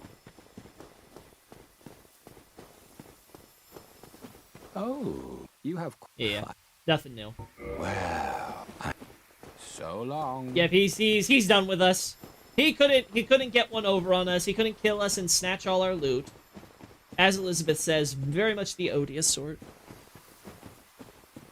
Never fought the dragon, unfortunately. It's fine. He's like every dragon fight. Before Elden Ring. Kind of eh. Now again, as we can see here, this area has been dammed, essentially, right? We get to see kind of the beginnings of, like, construction being done here, and seems to have been given up on. Maybe this was for the sakes of the excavation project, right? But as we can see, they haven't really been able to continue between all the chaos in Oolacile.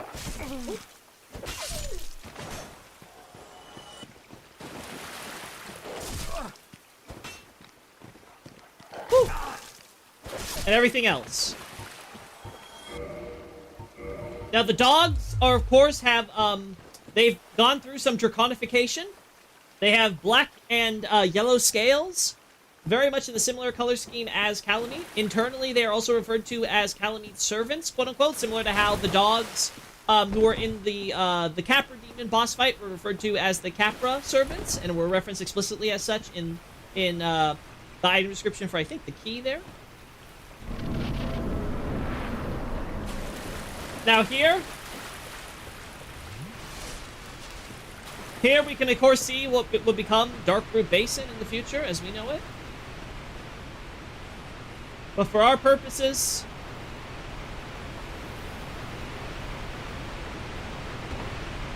this is the place where we fight Kalameet.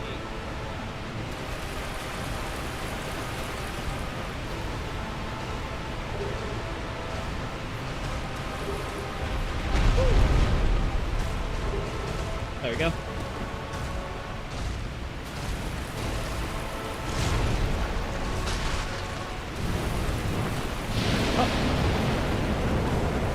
Gonna have to get my shield out for this one.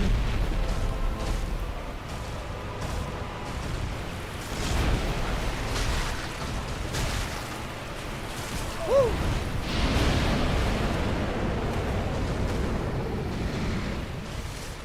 Hello? Ow!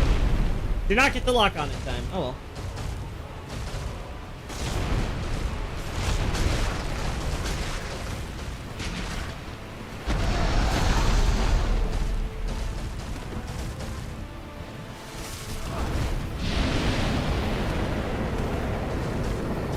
Alright, here we go.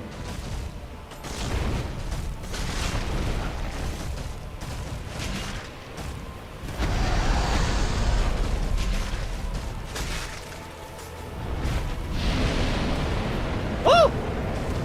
Oh, screwed that one up. Hello?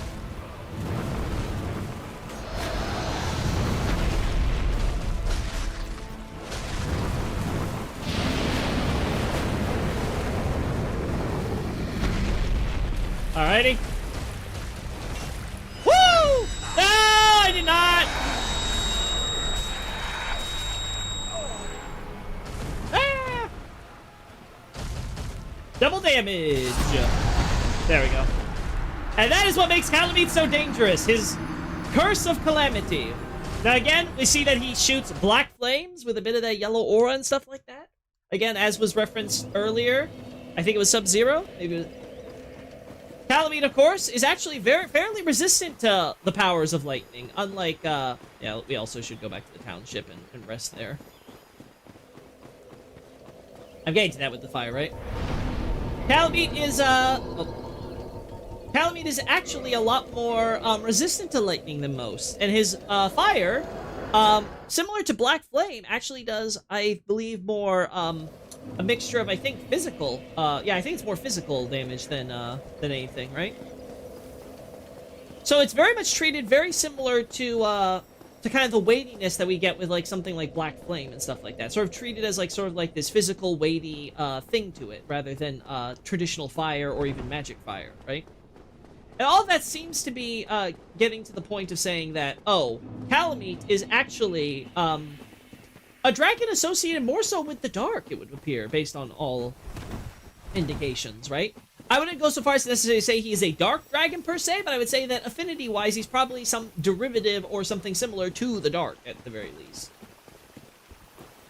And which would explain a lot about his resistances as well as his strengths. Oh.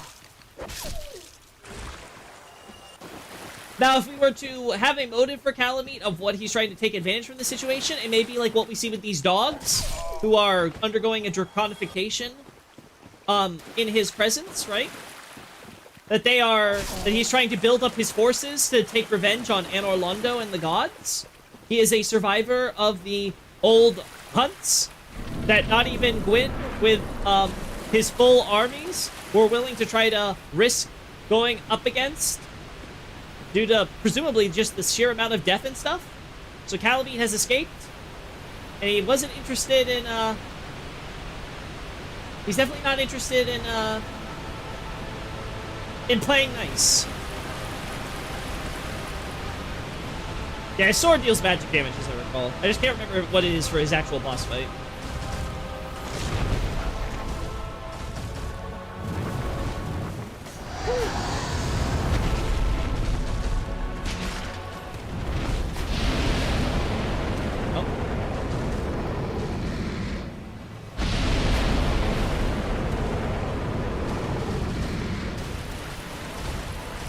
Now, thankfully, Kalameet is not that hard of a boss, really, if you have the stats for it.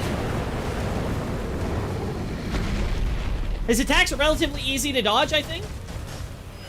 But he has that curse, which doubles his damage. And thus makes him a lot more dangerous, despite that.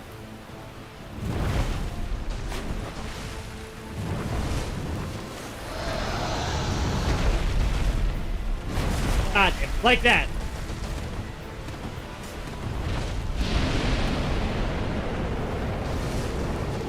And so I look forward to seeing this. Ah! His eye! I have to get used to dodging that if I want to beat this fight. Yeah, he's got good boss music. I love it. Okay, I need to actually rest at the township bonfire. Destined Death, of course.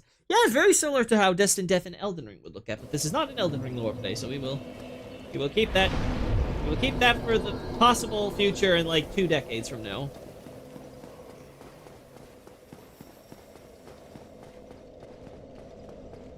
The walkbacks.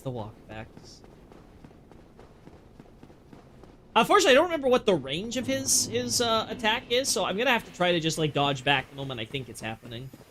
'Cause I don't think I can dodge the other way. I don't think I can get under him or something and avoid it. I'm pretty sure he's just gonna, his hitbox will hit me. Maybe I'm wrong, but we'll see.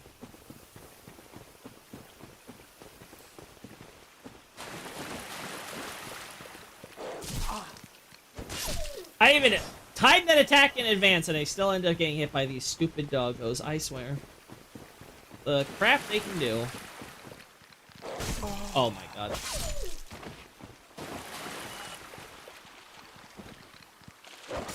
Oh my god.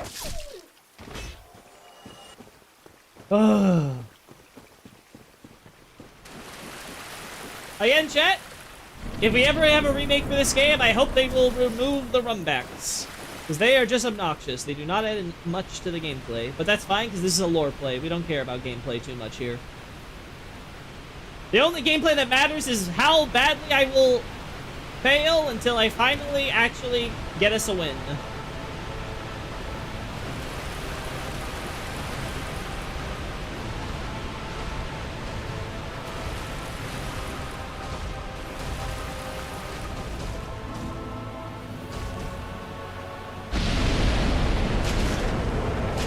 Now, I'm not gonna get his tail, I don't think. I think it's just not gonna be reasonable.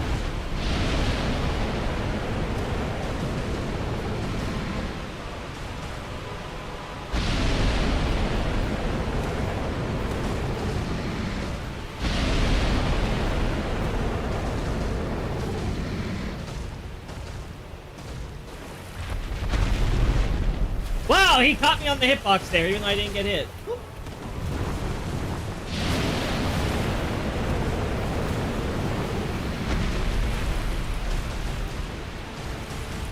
Ah! Of course he does it when I'm trying to get... Ah! Alright. A dark connection would also explain just the nature of this curse. Woo!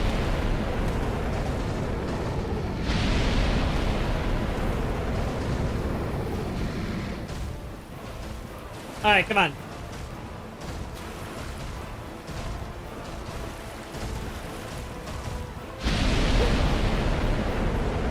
Okay, can't target the head, unfortunately. Woo!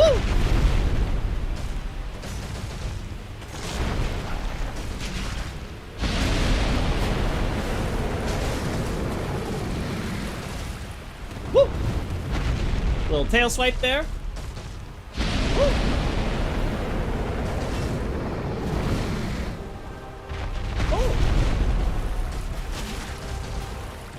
I was way too early.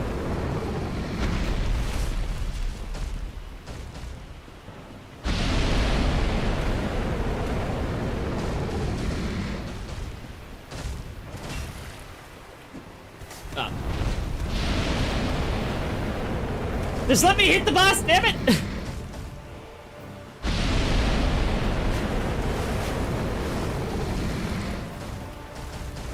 Oh my god!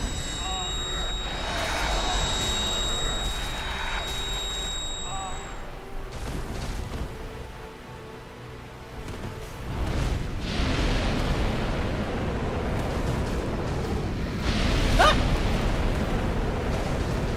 Thankfully, I was still able to dodge that. Of course.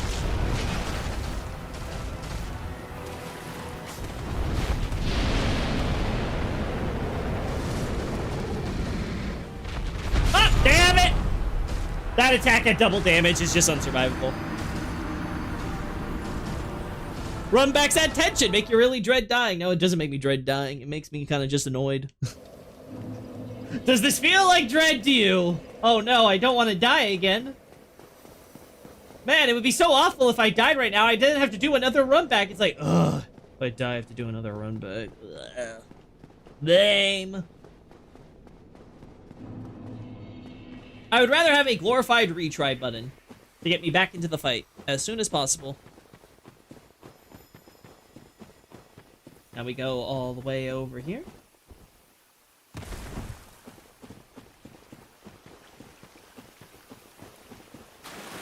Now again, for the most part, much like the Chain Man and the Sanctuary Guardian, for the most part, the inclusion of Kalameet seems to be mostly just them trying to reuse old assets from the base game.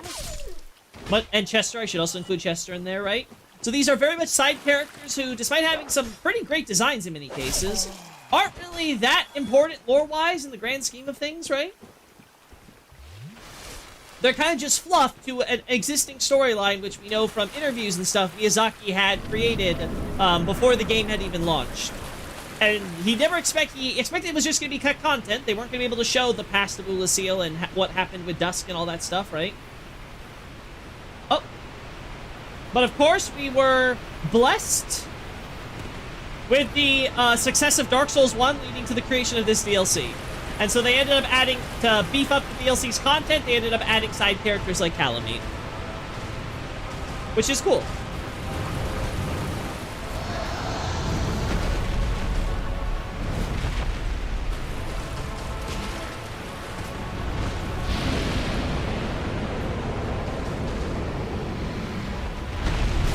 Oh, damn, I should have dodged the other way. They're kind of in the hitbox there.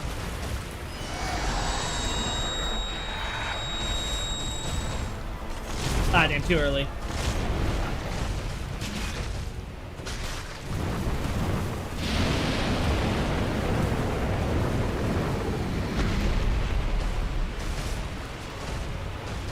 Done.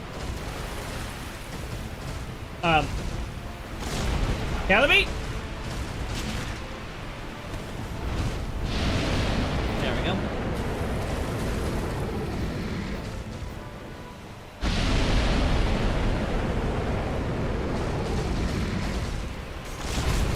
Too early. Ah! I thought I was doing the curse! Only death was mechanically like Sekiro. I mean, that would be okay, but I think it works for Dark Souls' balancing. I don't think it needs to be, you know, quote-unquote more lore accurate like that. Again, just take away the runbacks, it'd be fine.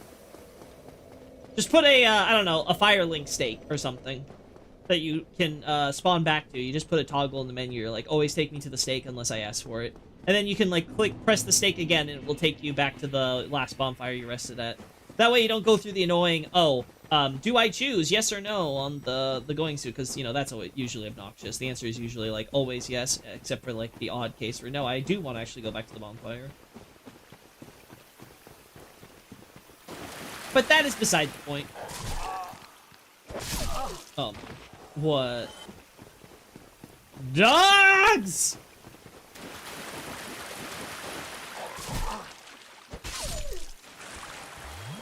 I should have waited.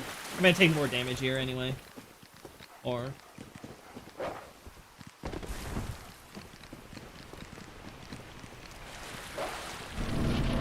There we go. Let's see if we can get that crystal lizard this time.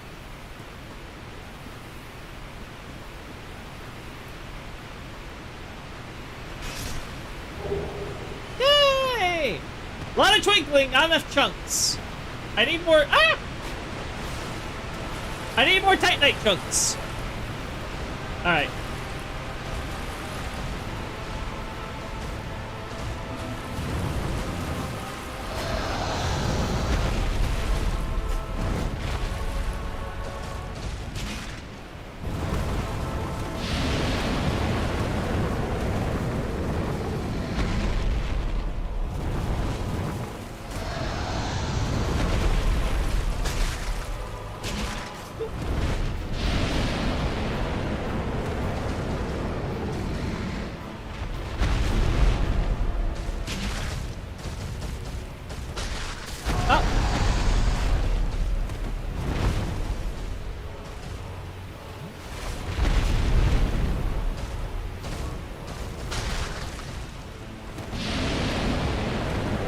Alright, this time I was ready for it. I was like, it's the curse or it's this fire blast.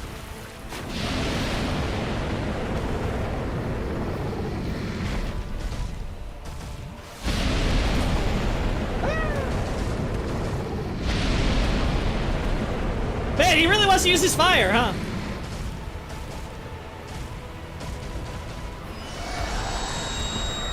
Okay, hitbox is thankfully very, very simple.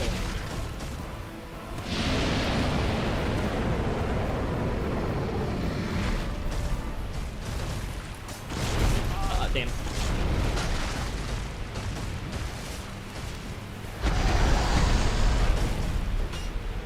Ah!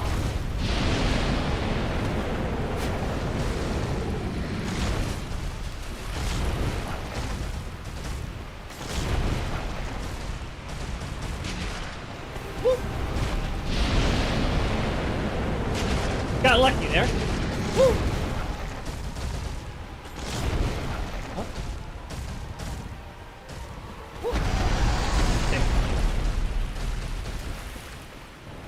Ah, damn. Not get lucky there.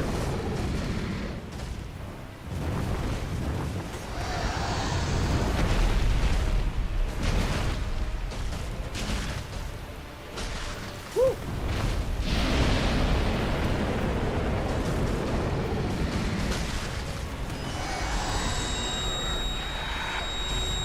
Damn.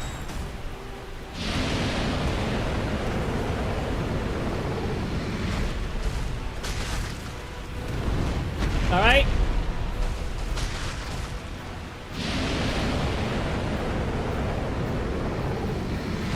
Ah, damn.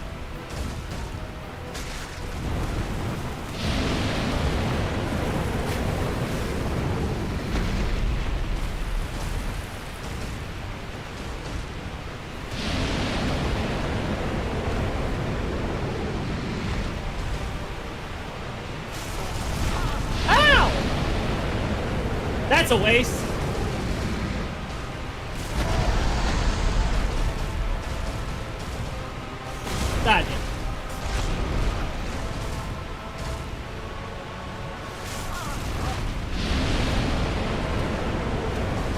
We're wasting stuff now. Ah!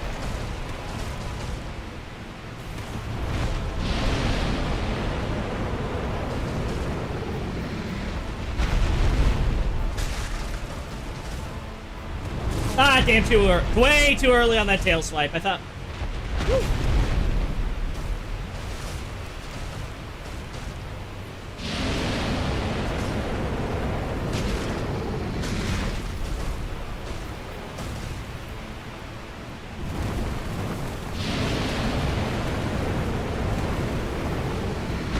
Alright, we're almost there.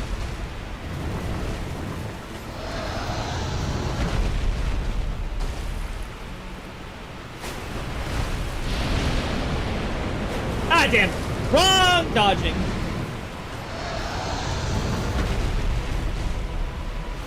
Yeah, yep. Oh.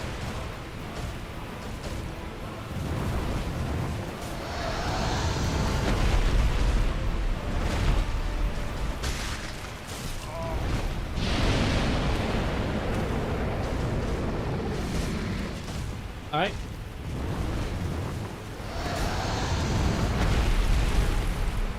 Of course.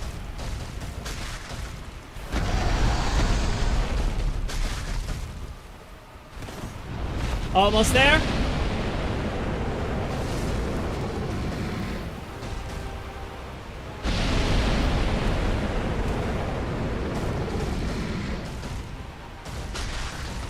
Come on.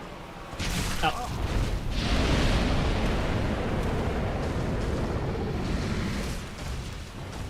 Oh!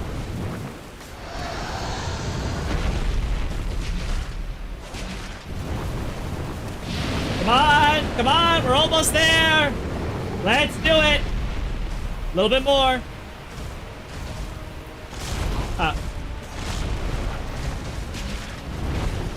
Damn, got a little greedy there.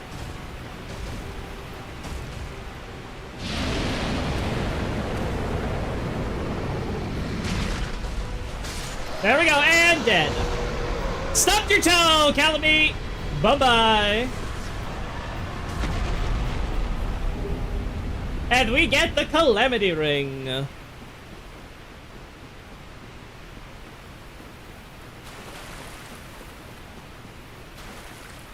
And there we go, more souls! And with that, we have defeated what many might consider the hardest boss in the game. If only Hawkeye were here. Well, he was. Thank you, Hawkeye. Your great arrows have shot him down. What? Get on the first try? Yeah, first try. First try, Kalameet. Yeah.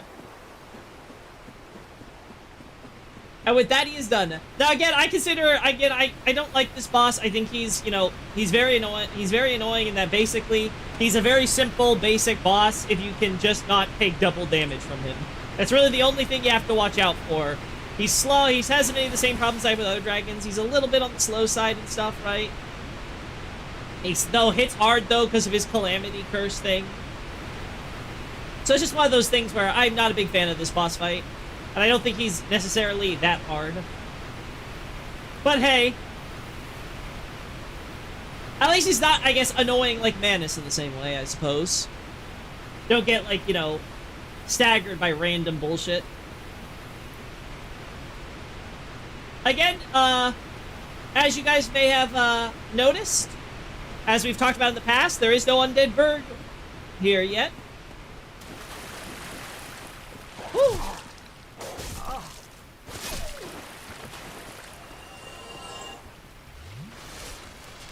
It is not that time. Release the new book now! We have not even finished the lore play for the current book. Again, reminder, I mentioned it earlier, but you can check the link in the description to the website and find on the buy page in order to check out the purchase of Abyssal Archive, the most comprehensive, consistent, and comprehensible account of Dark Souls lore ever be put to paper.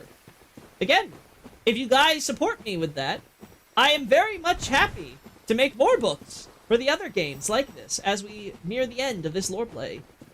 I will tell you that if you are enjoying this lore play, especially you VOD viewers, yes, you especially, I am the type who would more than happily be able to tell you all about Dark Souls lore, but unfortunately, I have a goldfish memory, and therefore it is for the best that you all take out my book, so that way you can get the best, most well-written analysis on the subject right there at your fingertips. You can just get the digital version, because we have a digital version. We also have a softcover copy now. You can get the softcover copy. Anything that you feel is worth the price. You don't have to feel like you have to get something that you think is outside of your price range. It is truly not that expensive in this modern era we live in with technology. So, make sure to check it out. And hey, like I said, with the support you guys give me, I am more than happy to be able to make another book in order to give you a detailed discussion on Dark Souls 2 or 3 or any of these other games, potentially.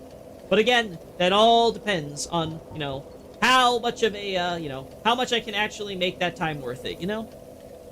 In the meantime, you can check out my website and you'll find a lot of stuff on Dark Souls 2 and Dark Souls 3 as we finish up here. You, too, can get a more solid idea of what the sequels were going for, trying to build upon this title. You heard him, guys! You better buy it! Should let the lizard live in peace. Seath would have gotten him eventually. You're right, you're right. Should have just let Kalameet be taken by Seath. Be brought into his experiment, brought into his laboratory to be experimented upon. Alright, we shall return to Firelink Shrine now. Actually, no, we want to go see Gough next. So actually, yeah, let's go to Gough, because he can give us crap. I love getting crap from Gough. Alright, so good old Hawkeye. Unfortunately, I don't have enough chunks, I think, for upgrading my mace if I want to use that for the final battle. We will try using a dagger for Gwyn. We will try. Yeah, nothing else there. I also want to do this. We're not going to be using this. Oh, whoopsie. That was the other way. Alright. 18,000? That's cool.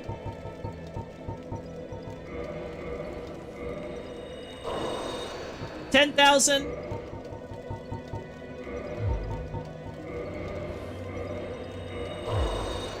That's 39,000. Man, don't you love quality of life in later games?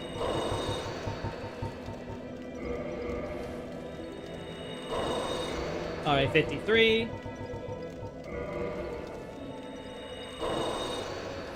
Alright, we're very close to another level up here. Very close.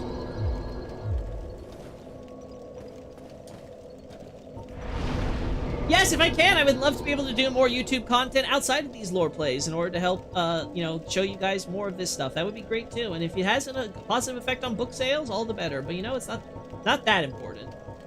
Ultimately, it's getting the content out to you guys, and the website does, in fact, accomplish that. But we'll see what we can do this summer. Alright.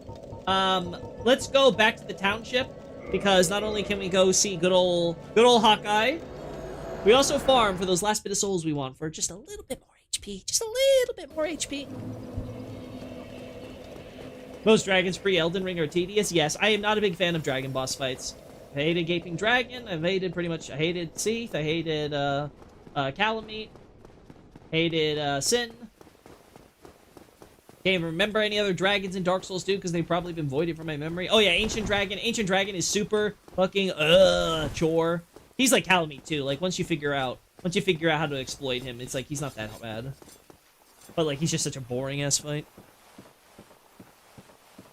I have to get the soft cover to support as well. I would, again, if you guys want to, I'm not going to stop you, but please, please, please, get that stuff for a friend. Gift it to a loved one, someone who would really enjoy this type of stuff. I would hate for you guys just to buy things just to give me more money. Believe me, I appreciate it. It's great. But I'd rather you get something of value in exchange that you are going to actually use and enjoy. Defeated Kalameet? Yes. Wondrously played.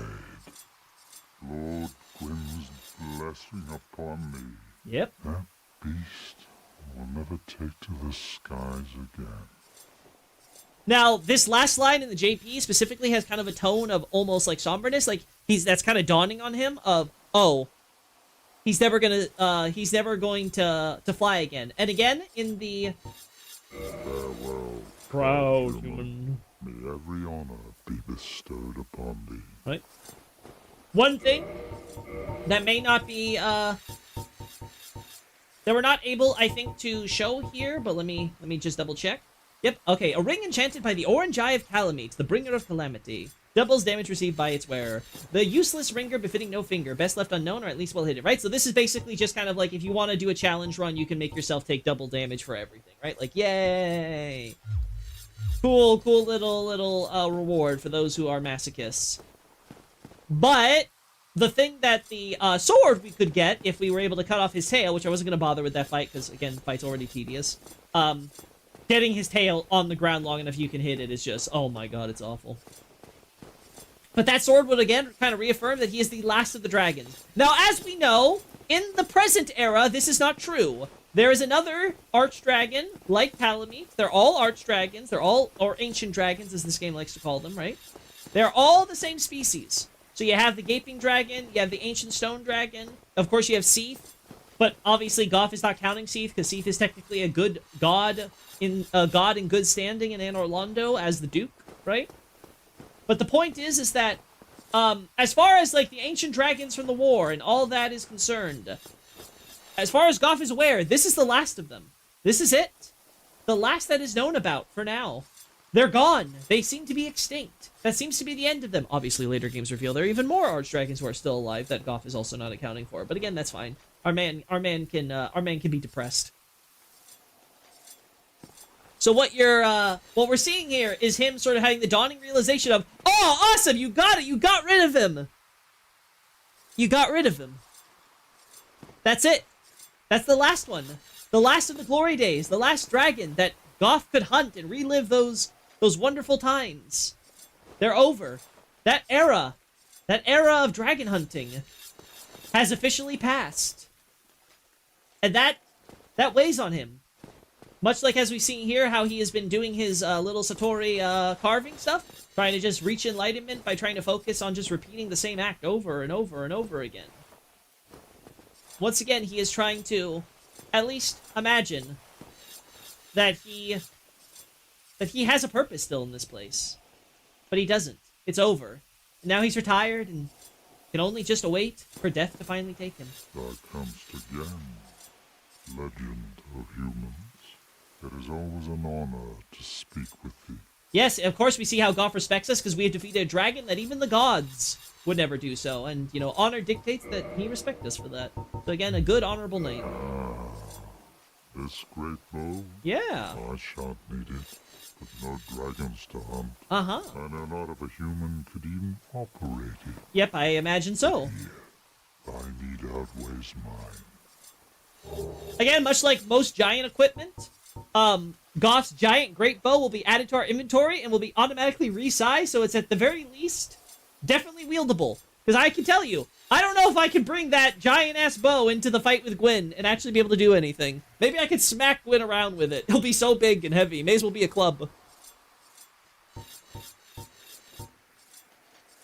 There we go. There we go. I suspect thou hast taken a gander at it, but the dark of the abyss, which swallowed poor Artorias, threatens to devour our entire land of Oolacile. Here's him. It seems that this dire fate is unavoidable, but seduced by a dark serpent or no, they awoke that thing themselves and drove it mad. One's demise is always one's own making. Again, driving home that point. Do not mistake my words. I cherish my work. Wood carving is a nuanced art. I would have much to talk about with that blacksmith. In truth, how is the old chap, I wonder?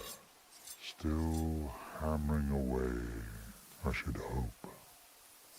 Now, we actually have, he says old chap here, but more accurately, he actually refers to him as kind of like a boy, you know, like a very diminutive title, like, oh, this is like, you know, oh, that child, right? Like, compared to him, the giant blacksmith is a child, right? Now, granted, He probably is actually a child at this point in the timeline, right? Farewell. Proud human. Hip, hip. Because, again, as we recall that the giant blacksmith, when the gods actually do leave, he actually doesn't get to learn how to speak proper language because they are gone.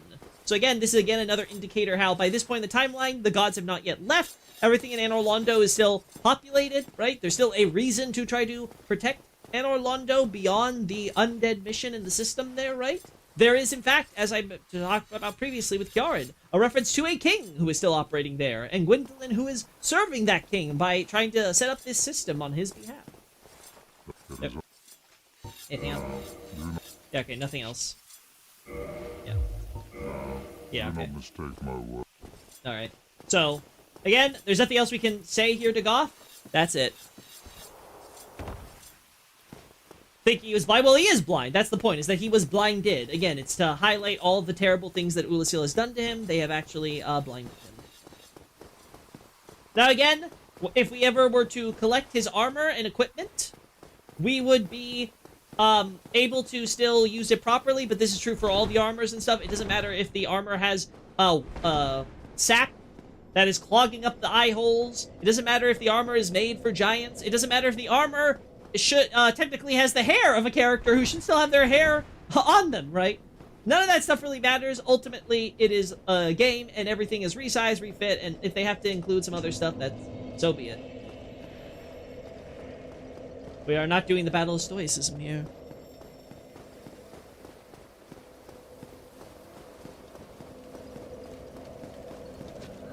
No, we're not banning people as long as you're not actually using any profanities or anything.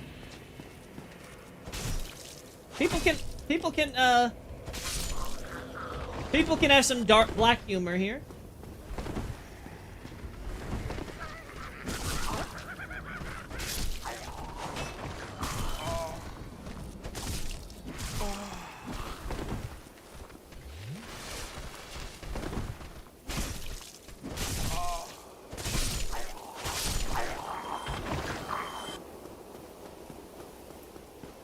All right.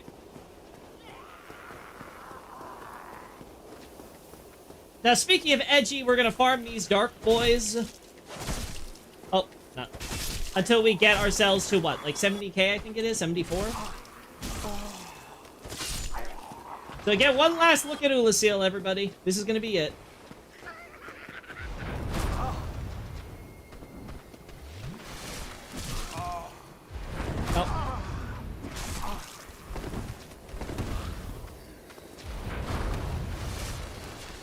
Let's get rid of you.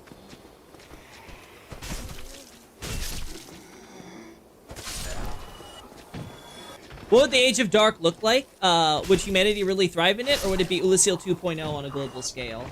The Age we'll never get to we never get to fully see the Age of Dark in that is proposed. So it's difficult to say what the full implications of an Age of Dark would be because the developers themselves haven't really explored those ideas. That said, based on what we have, one, the Age of Dark is going to not be like this in Oolacile because it is going to be controlled by someone who is actually actively wanting to rule it. Now, maybe they could rule it evilly, and they could maybe do what we see here with Abyssal Corruption, but that is up to you as the player character, right? Like, that is not something that is set in stone by the canon, right?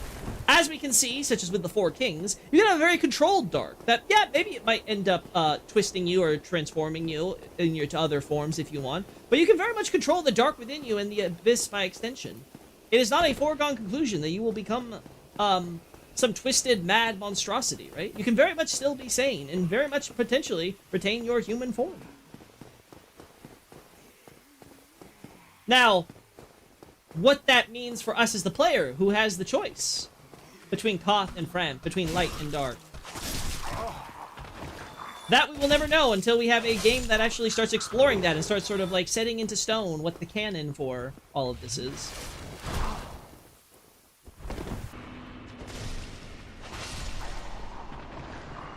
Alright, this has to be enough or close to enough, I think, so...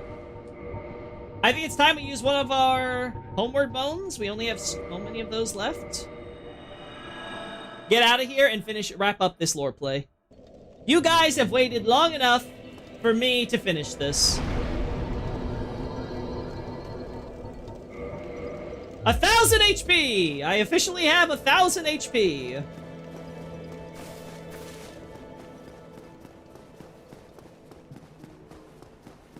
Let's go have our funsies. Yay!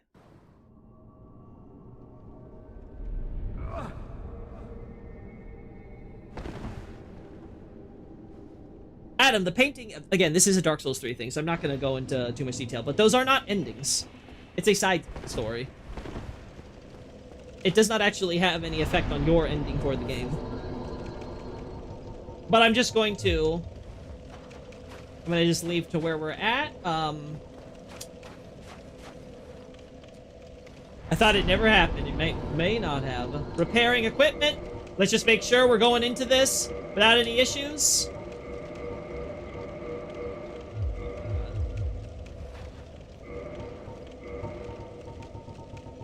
Do you have any more souls? Anything? Anything? No? Okay. Alright, no repairing here. Alright. We have talked about the story with Manus. We have gone through Seath. We've gone through the Witch of Islith. We've gone through Grave Lord Nito. We have fought and challenged and defeated all of them. We have even gone and defeated the 4 kings of New Londo. And that has brought us here to offering these souls to the Lord Vessel.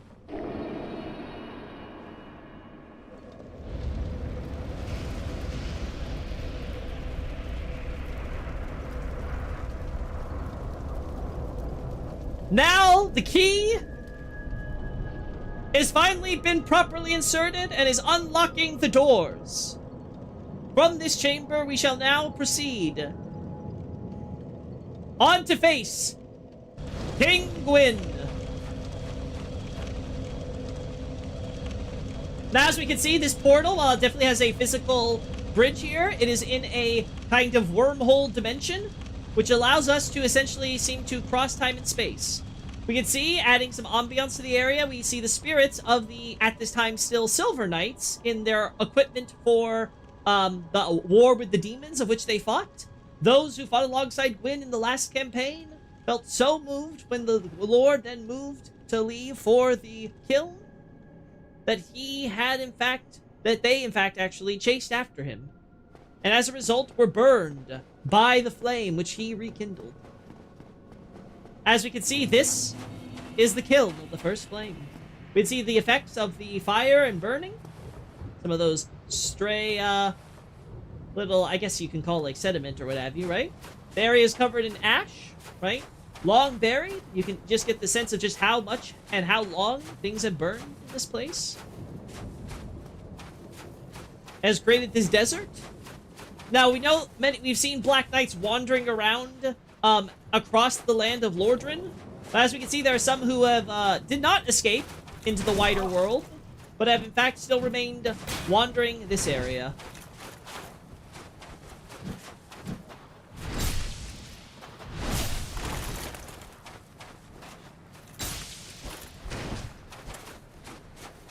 There we go. There's still that black ash. Yay! Titanite chunks! Finally, chunks! Now, as we can see here, with all the light that we can actually see in the background, the light of the sun, very fitting considering who we are going to be going up against.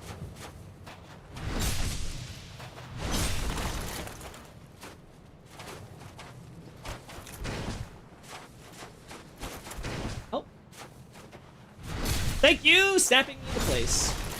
Right?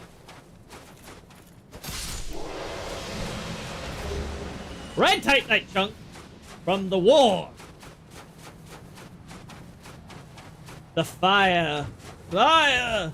Could also just be because of the first flame, you can make an argument. Now, as we move in, we can see how large and vast the construction is. You can almost imagine giants helping the gods as they built this shrine, effectively, enclosing the first flame. If you look closely, you'll notice how the area is actually settled on a tree trunk. You may recall in the opening cinematic that we actually see how the first flame was specifically located deep below one of the arch trees, right? So you really get a sense that this is somewhere in the lower world, right? We can see the walls and things which enclose this area, keeping it very well protected, somewhere deep there below. With all of these constructs here. Really giving you the sense that, oh my, this is truly a massively important place where the first flame is being held.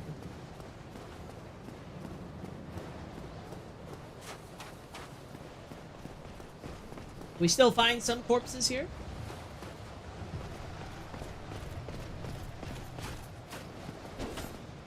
There we go.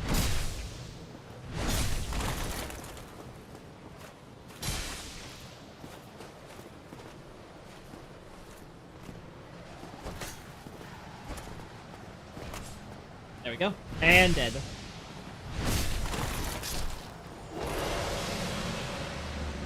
Man, we are just getting all the items here. And a Black Knight sword! How perfectly fitting. My favorite weapon. Right here at the end. Some Black Knight armor.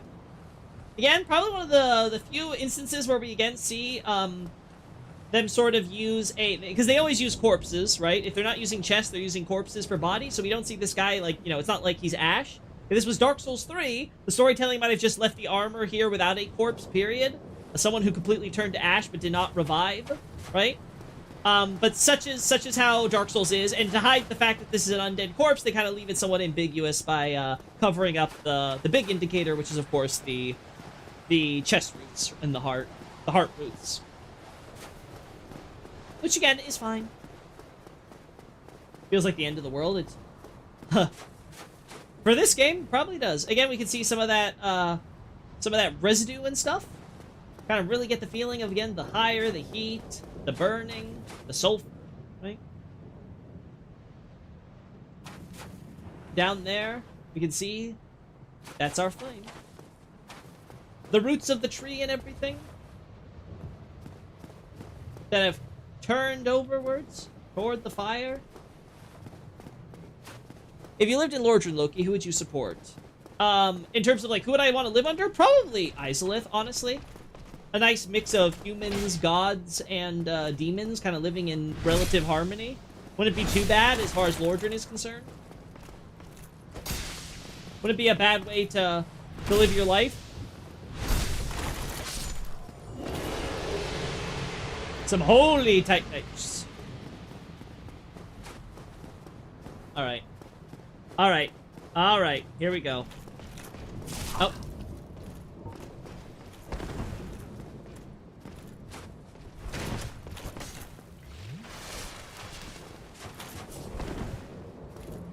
Thank you! I thought I wasn't gonna make that.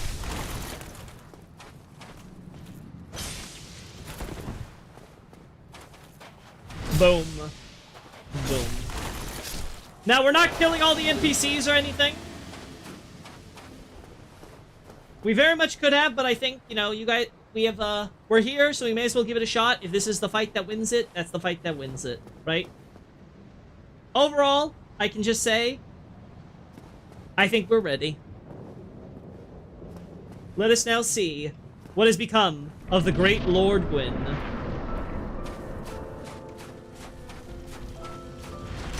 Now we can see the power of fire, which is flowing through his sword, thanks to the first flame.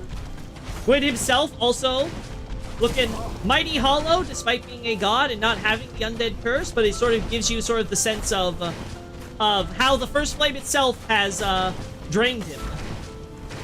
And that this is his true death. An ego death, you might say. Oh. Oh.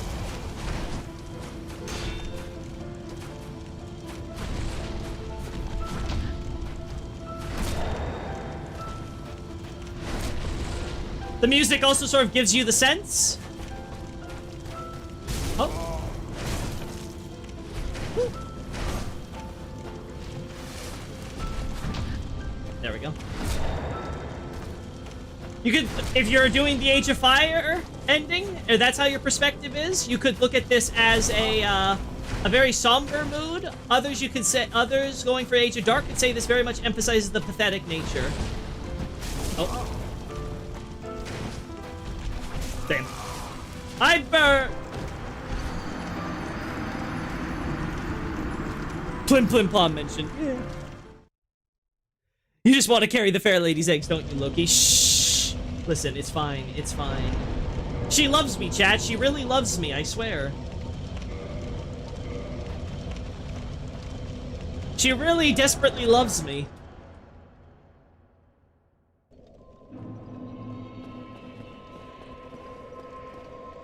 Hello.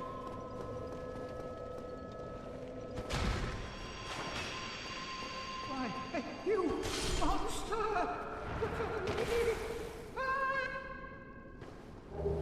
Well.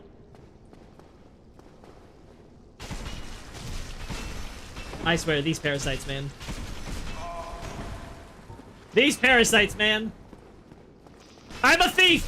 I'm a wretched, dirty thief! Oh.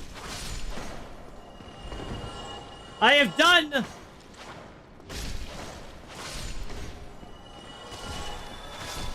I will take all of their souls now. Egg vermifuge. It's also only white keys. Yeah, that's a very funny little thing, huh? Alright, we go this way for an actual working bonfire. See, I am not loyal to the fair lady. You wouldn't survive 5 minutes in Isla, Loki, let's be honest. Listen, you asked me who to pick, and I would say, you know what? Especially if we're talking about pre-Age of Fire, all that stuff like that, I would gladly pick living with the demons and stuff. Hell, I might even want to become a demon.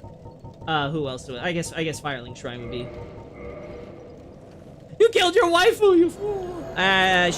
She wasn't doing anything for me anyway.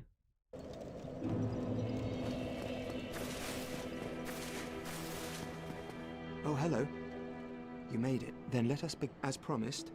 I shall bequeath Master Logan's sorcery to you. Uh-huh. Well. Master Logan is at the archives. Yes. Thank the heavens. Finally, his wish has been granted. I suppose he has his head buried in those tomes. That's always what made Master Logan happiest. Ah, I can just imagine him now. Mm-hmm. Two things are first. Yeah, we have this. Oh. Two things are then. Where? Oh. Goodbye then.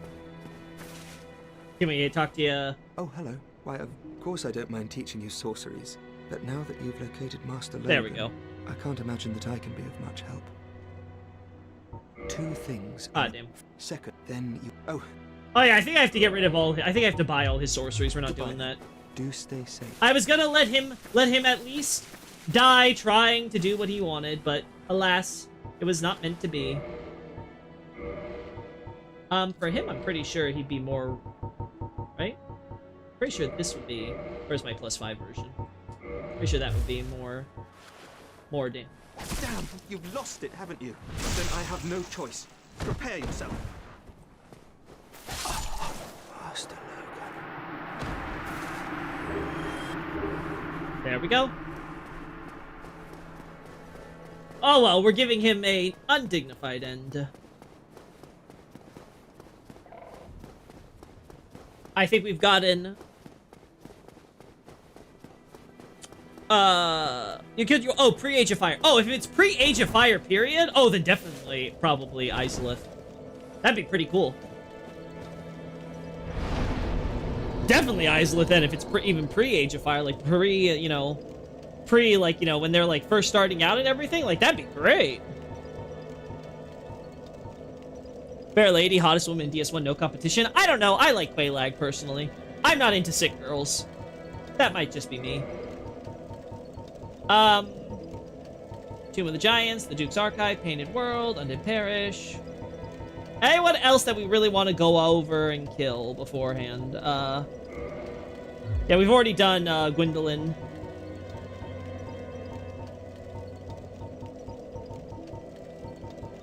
I can't remember if we've no, yeah, I think we're fine.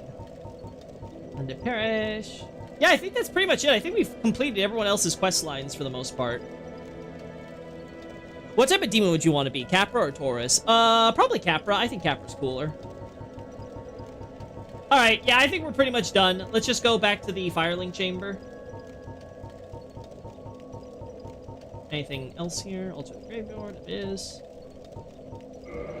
No sunlight altar. I guess we just gotta go down here.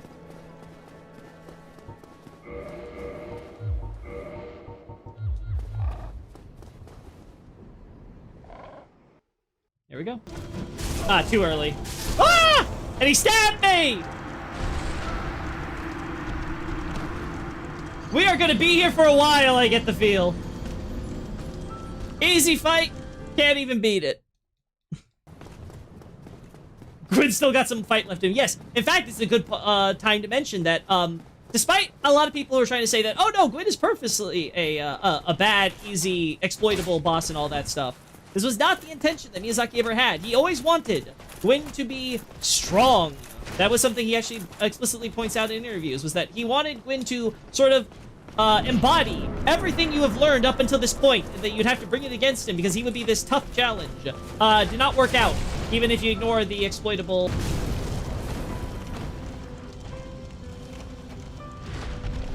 Damn. Ah!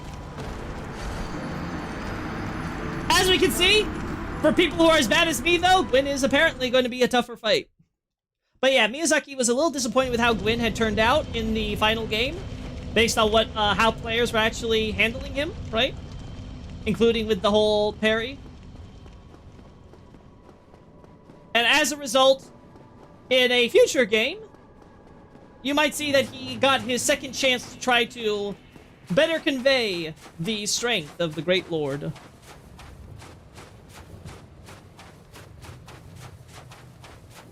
Yeah, I'm aware of the boss. Again, we're doing this purposefully as a, not really a challenge run per se, but me trying to roleplay as the thief for this. So I'm trying to keep it to the weapons I have. Plus, I don't think I have enough Titanite chunks to even upgrade another weapon.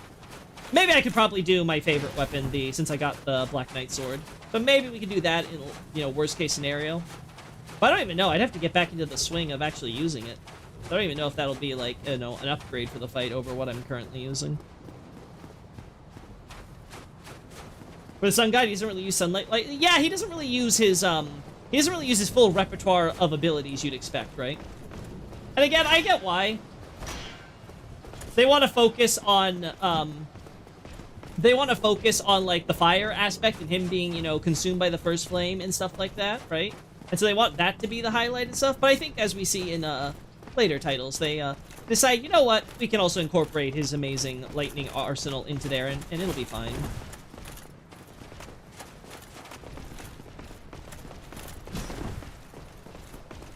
Alright, here we go. Ah! I need to block more. I need to stop trying to parry him when clearly I can't get the timings right. We're gonna be here. We're gonna be here forever. The irony! Defeat Manus! Defeat Kalameet! Gonna spend the next 5 hours on Gwyn. Curses! Damn. Damn! Oh my god. Did not get anything in there.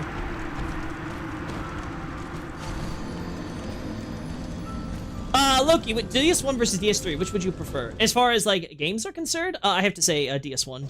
Again, I love DS3, probably more than I should, but like, I can't give DS3 all the credit, because a lot of the things I love about DS3 are established based on DS1, like, from a narrative perspective, right? In terms of story and characters and world and all that jazz. So, like, I have to credit it all to Dark Souls 1.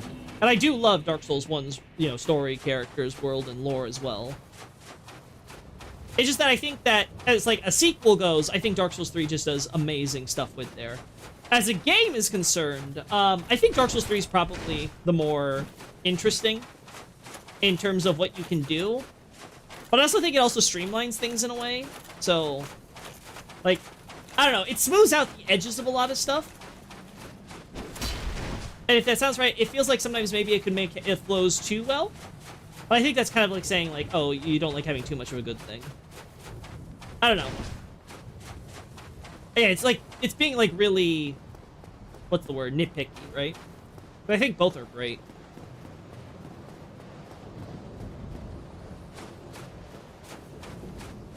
You'll not hear me defending Dark Souls 2, for sure. Did you save Solaire? No. No, there was no saving of Solaire. We were not going to be doing the grinding of all the Covenant rewards to save him. At least you're getting the intended good experience. Yeah, just be bad. Just be bad like me, and you too can make Miyazaki proud with this Gwyn fight. Damn. Instantly dead. Ah, damn. Didn't dodge roll. Ah, damn. Did not. Got hit by that last one. Look, if you can say motivation, remember what he did.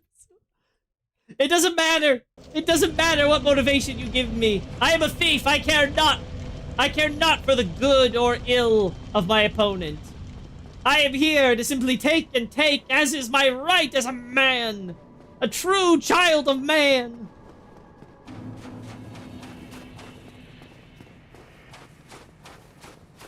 To think, this penitent thief who almost turned his path onto the side of goodness has embraced evil.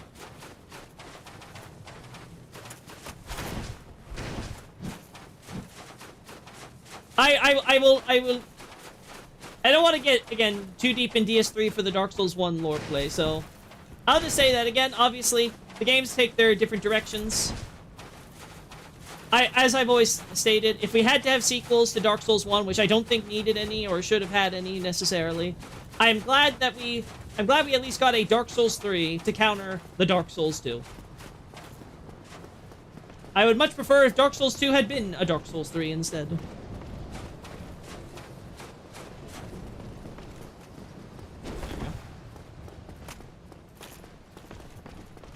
The order lore-wise in terms of events is 1, 3, 2, right? No, it's 1, 2, 3. It's a sequential story. Each game builds upon the last one.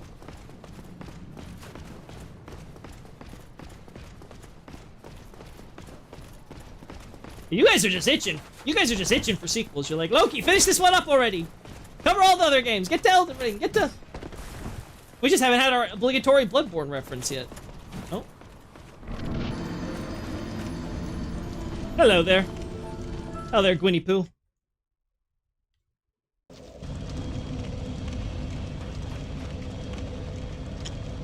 Ba-ba-doo-doo-doo-doo. Gotta make our way through here. God, I wish they used that OST more. I get why they made it special for just that area, right? For you to like kind of walk through and bask in the ambiance. But man, I love that. I love that track, and I would love to hear it more somewhere in the game.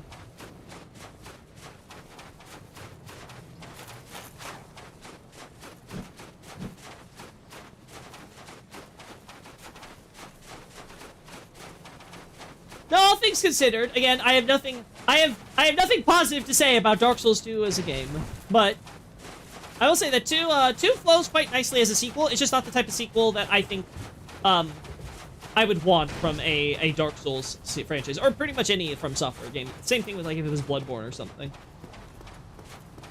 Dark Souls 2 is the type of sequel where you try to soft reboot it by essentially having everything be consistent. You're technically following up on everything or whatever, but it takes place somewhere so far away it may as well be its own thing. Again, one of the things I say I have to bemoan about the Dark Souls franchise is because people don't understand Dark Souls 1, it doesn't let them be able to understand Dark Souls 2, and therefore, because you don't understand Dark Souls 1 or 2, you don't have any hope of actually understanding Dark Souls 3, which results in a lot of stuff just going over people's heads, which is sad, because there's a lot of great stuff in 3 that truly shows how much Miyazaki really cared about what he was, about trying to actually, like, you know, build upon what came before. Which is why I think I like the Dark Souls world more than any of the other From Software titles. Yeah, damn it. Yeah, damn it.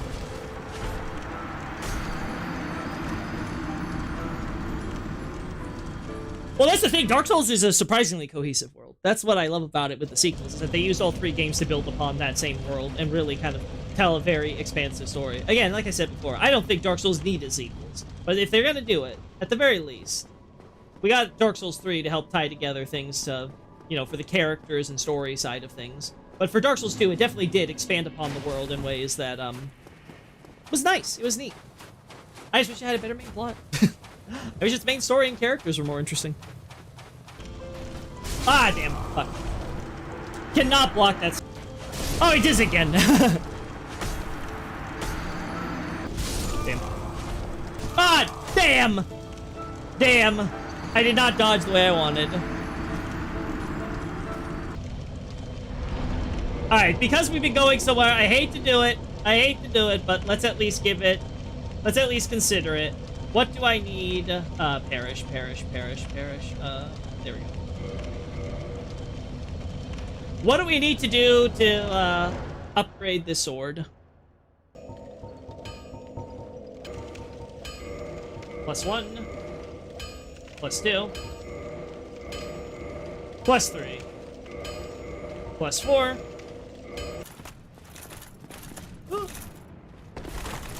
Oh, ba ba ba ba ba ba ba. All right, let's see. How bad is it gonna be?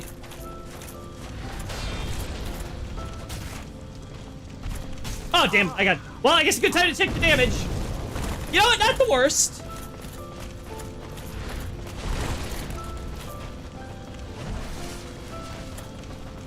Oh, he did the kick.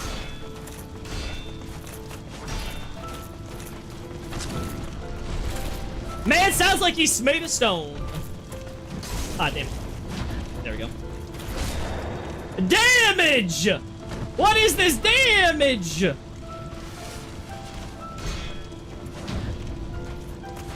Damage! What is this damage?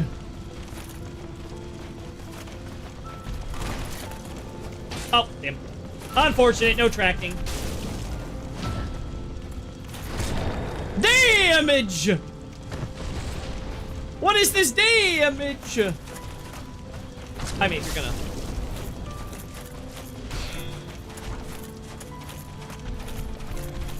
Uh-huh. That's pretty good as far as damage is concerned. Huh?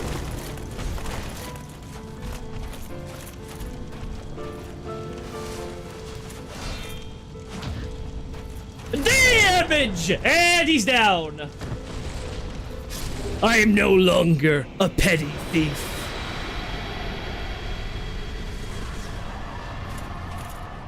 I am been reborn as Loki, the scholar of the last sin. And with that, everyone, we have in fact finished our little journey through here. Wow. Feels crazy to think that I've gone through and played this game, most part, trying to roleplay as a thief, and I got pretty far, but you know, at the very end, I had to give it up. I'm not a thief. I am, in fact, a simple scholar who had much to say about Dark Souls and the flaws with its localization, which unfortunately had a knock-on effect on much of the other analysis of its lore. It is truly an amazing thing to see just how much gets lost into translation and how that can affect games. Three generations down the line, you could say.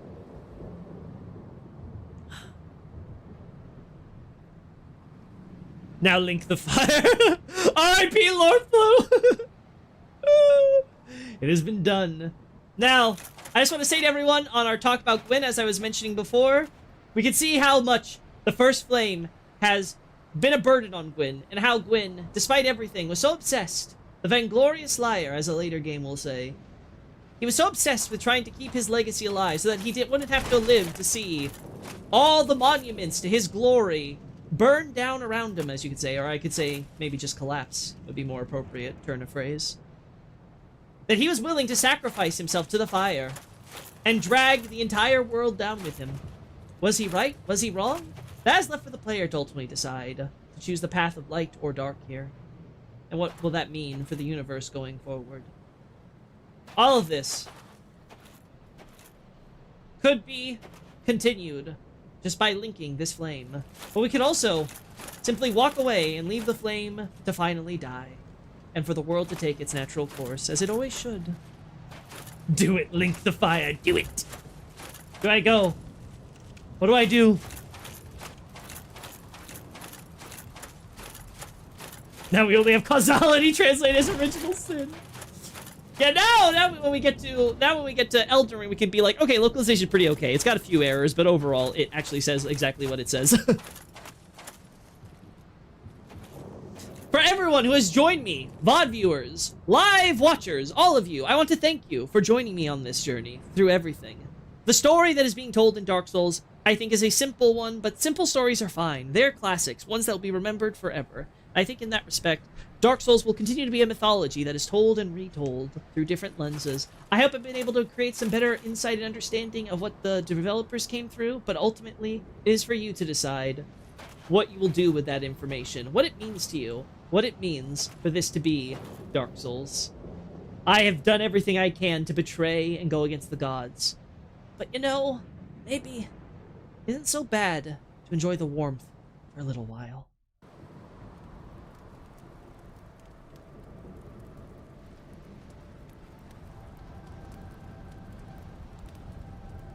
Maybe I truly was a penitent thief after all.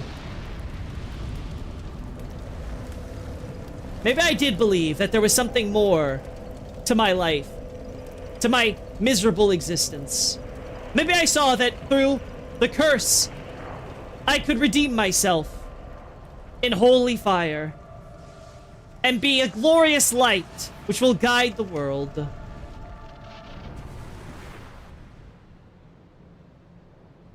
Maybe.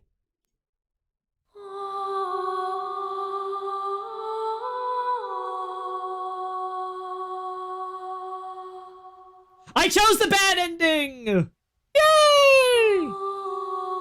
Instead of embracing it and leading us to a golden age for man, as is our birthright, I have rejected it for selfish decision. Try to go out in a blaze of glory and keep this sorry farce going. No, you fool! You made it Dark Souls 2! No! Burning all the hopes of a Loki trilogy book set. Ah, I love this ending. This ending music is so good. Ah. Man, I really wish I was able to do it with a knife the whole way through, chat. I really did want to do it. But knives, the Morning Star wasn't much better, but it was still better than the knife. Knives are just unviable. They're just not good weapons. They don't do anywhere near the damage or anywhere near the speed they need to be for what they are. They, in the range they have, like, oh my god, it's awful. They don't even give you a lot of room in order to dodge roll between them, which is what you think you'd want to do, right? You get the more dexterity, you pick the lighter build, okay, you're being like a glass cannon, but at the very least you can get real good stuff in. You can't even get a lot of critical hits in with most of the bosses, so... Now, there's, of course, many things which I probably missed or forgot about or skipped over or alluded to but never fully elaborated on. I'm sure that happened in this lore play. It's a lot. It's been done over quite a bit of time. I can't pretend that I couldn't possibly have made this better in the future. Maybe somewhere down the line we will do another lore play where I will play in my original build from start to finish. Not caring about, you know, making things different and more interesting to me. Because clearly, being different just makes things unnecessarily harder down the line. But, you know, that'll be for the future. There's much more that I want to do. Potentially with the channel, as people have referenced. I would love to be able to do some videos and stuff, at least talk about some lore for things. I would love to do lore plays for other games in the future, but I guess we'll see. For those who have supported me at Abyssal Archive, I want to thank you. It truly means something to me that you guys have enjoyed the content I put out over the years, and that in that time, you've been willing to even put money there in order to own it. Because you didn't have to, right? No? You really didn't. But I'm glad that you guys love this series and you've loved my work and you appreciate it so much. It truly is remarkable. I'm also happy that everyone who was patient with this lore play, the playlist will always be here for people who ever want to watch it from beginning to end. But obviously, I'm probably never going to do something quite like this where I want to have a specific time with a specific amount of hours that I want to spend doing it. You know, with everything else kind of being, like, in place. One, because, especially with this game, it's a bit difficult to get my setup all done, and getting the scheduling for, like, really longer streams, it's just not consistent enough, especially if I'm trying to get it, like, 12 o'clock on the dot. But I was able to do it today, and I was able to finish everything up in this last one. Should have had bullet points at top. Yeah, it would be nice. In the future, I would love to get, like, bullet points or something, just so I can be like, okay, this is what we're going to be probably covering today and stuff like that. And if if there's any extra stuff I find, I'm like, oh, I forgot, I should mention that too,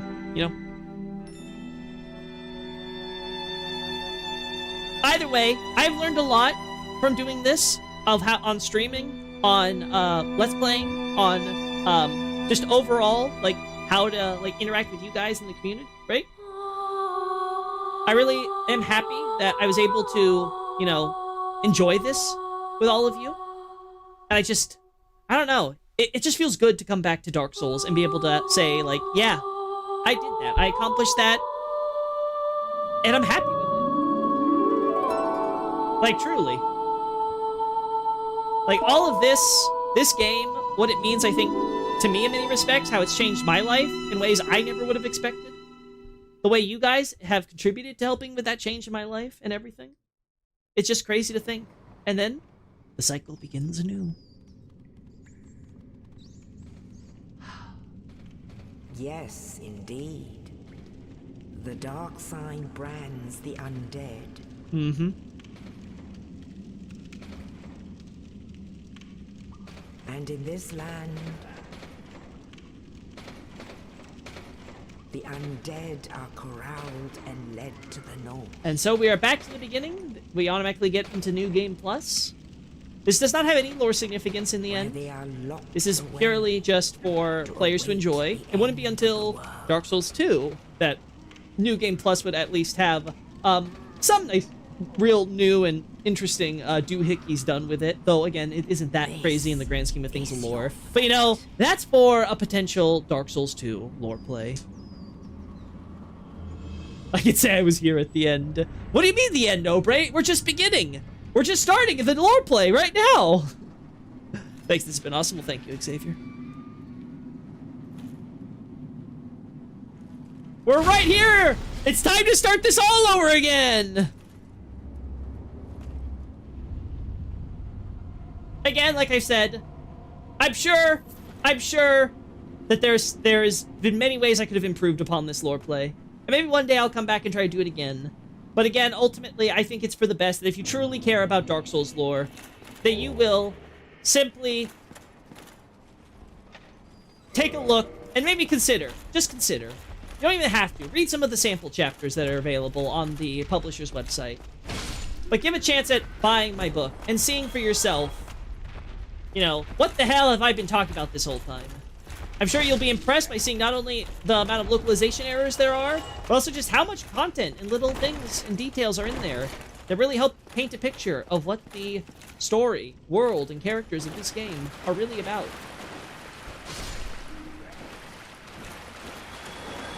And then you can take that knowledge and bring it to understanding Dark Souls 2 and 3, and maybe, if you're still feeling confused, you can always check out the content I have on my website. Or maybe by that time, who knows, I could even have a new book out.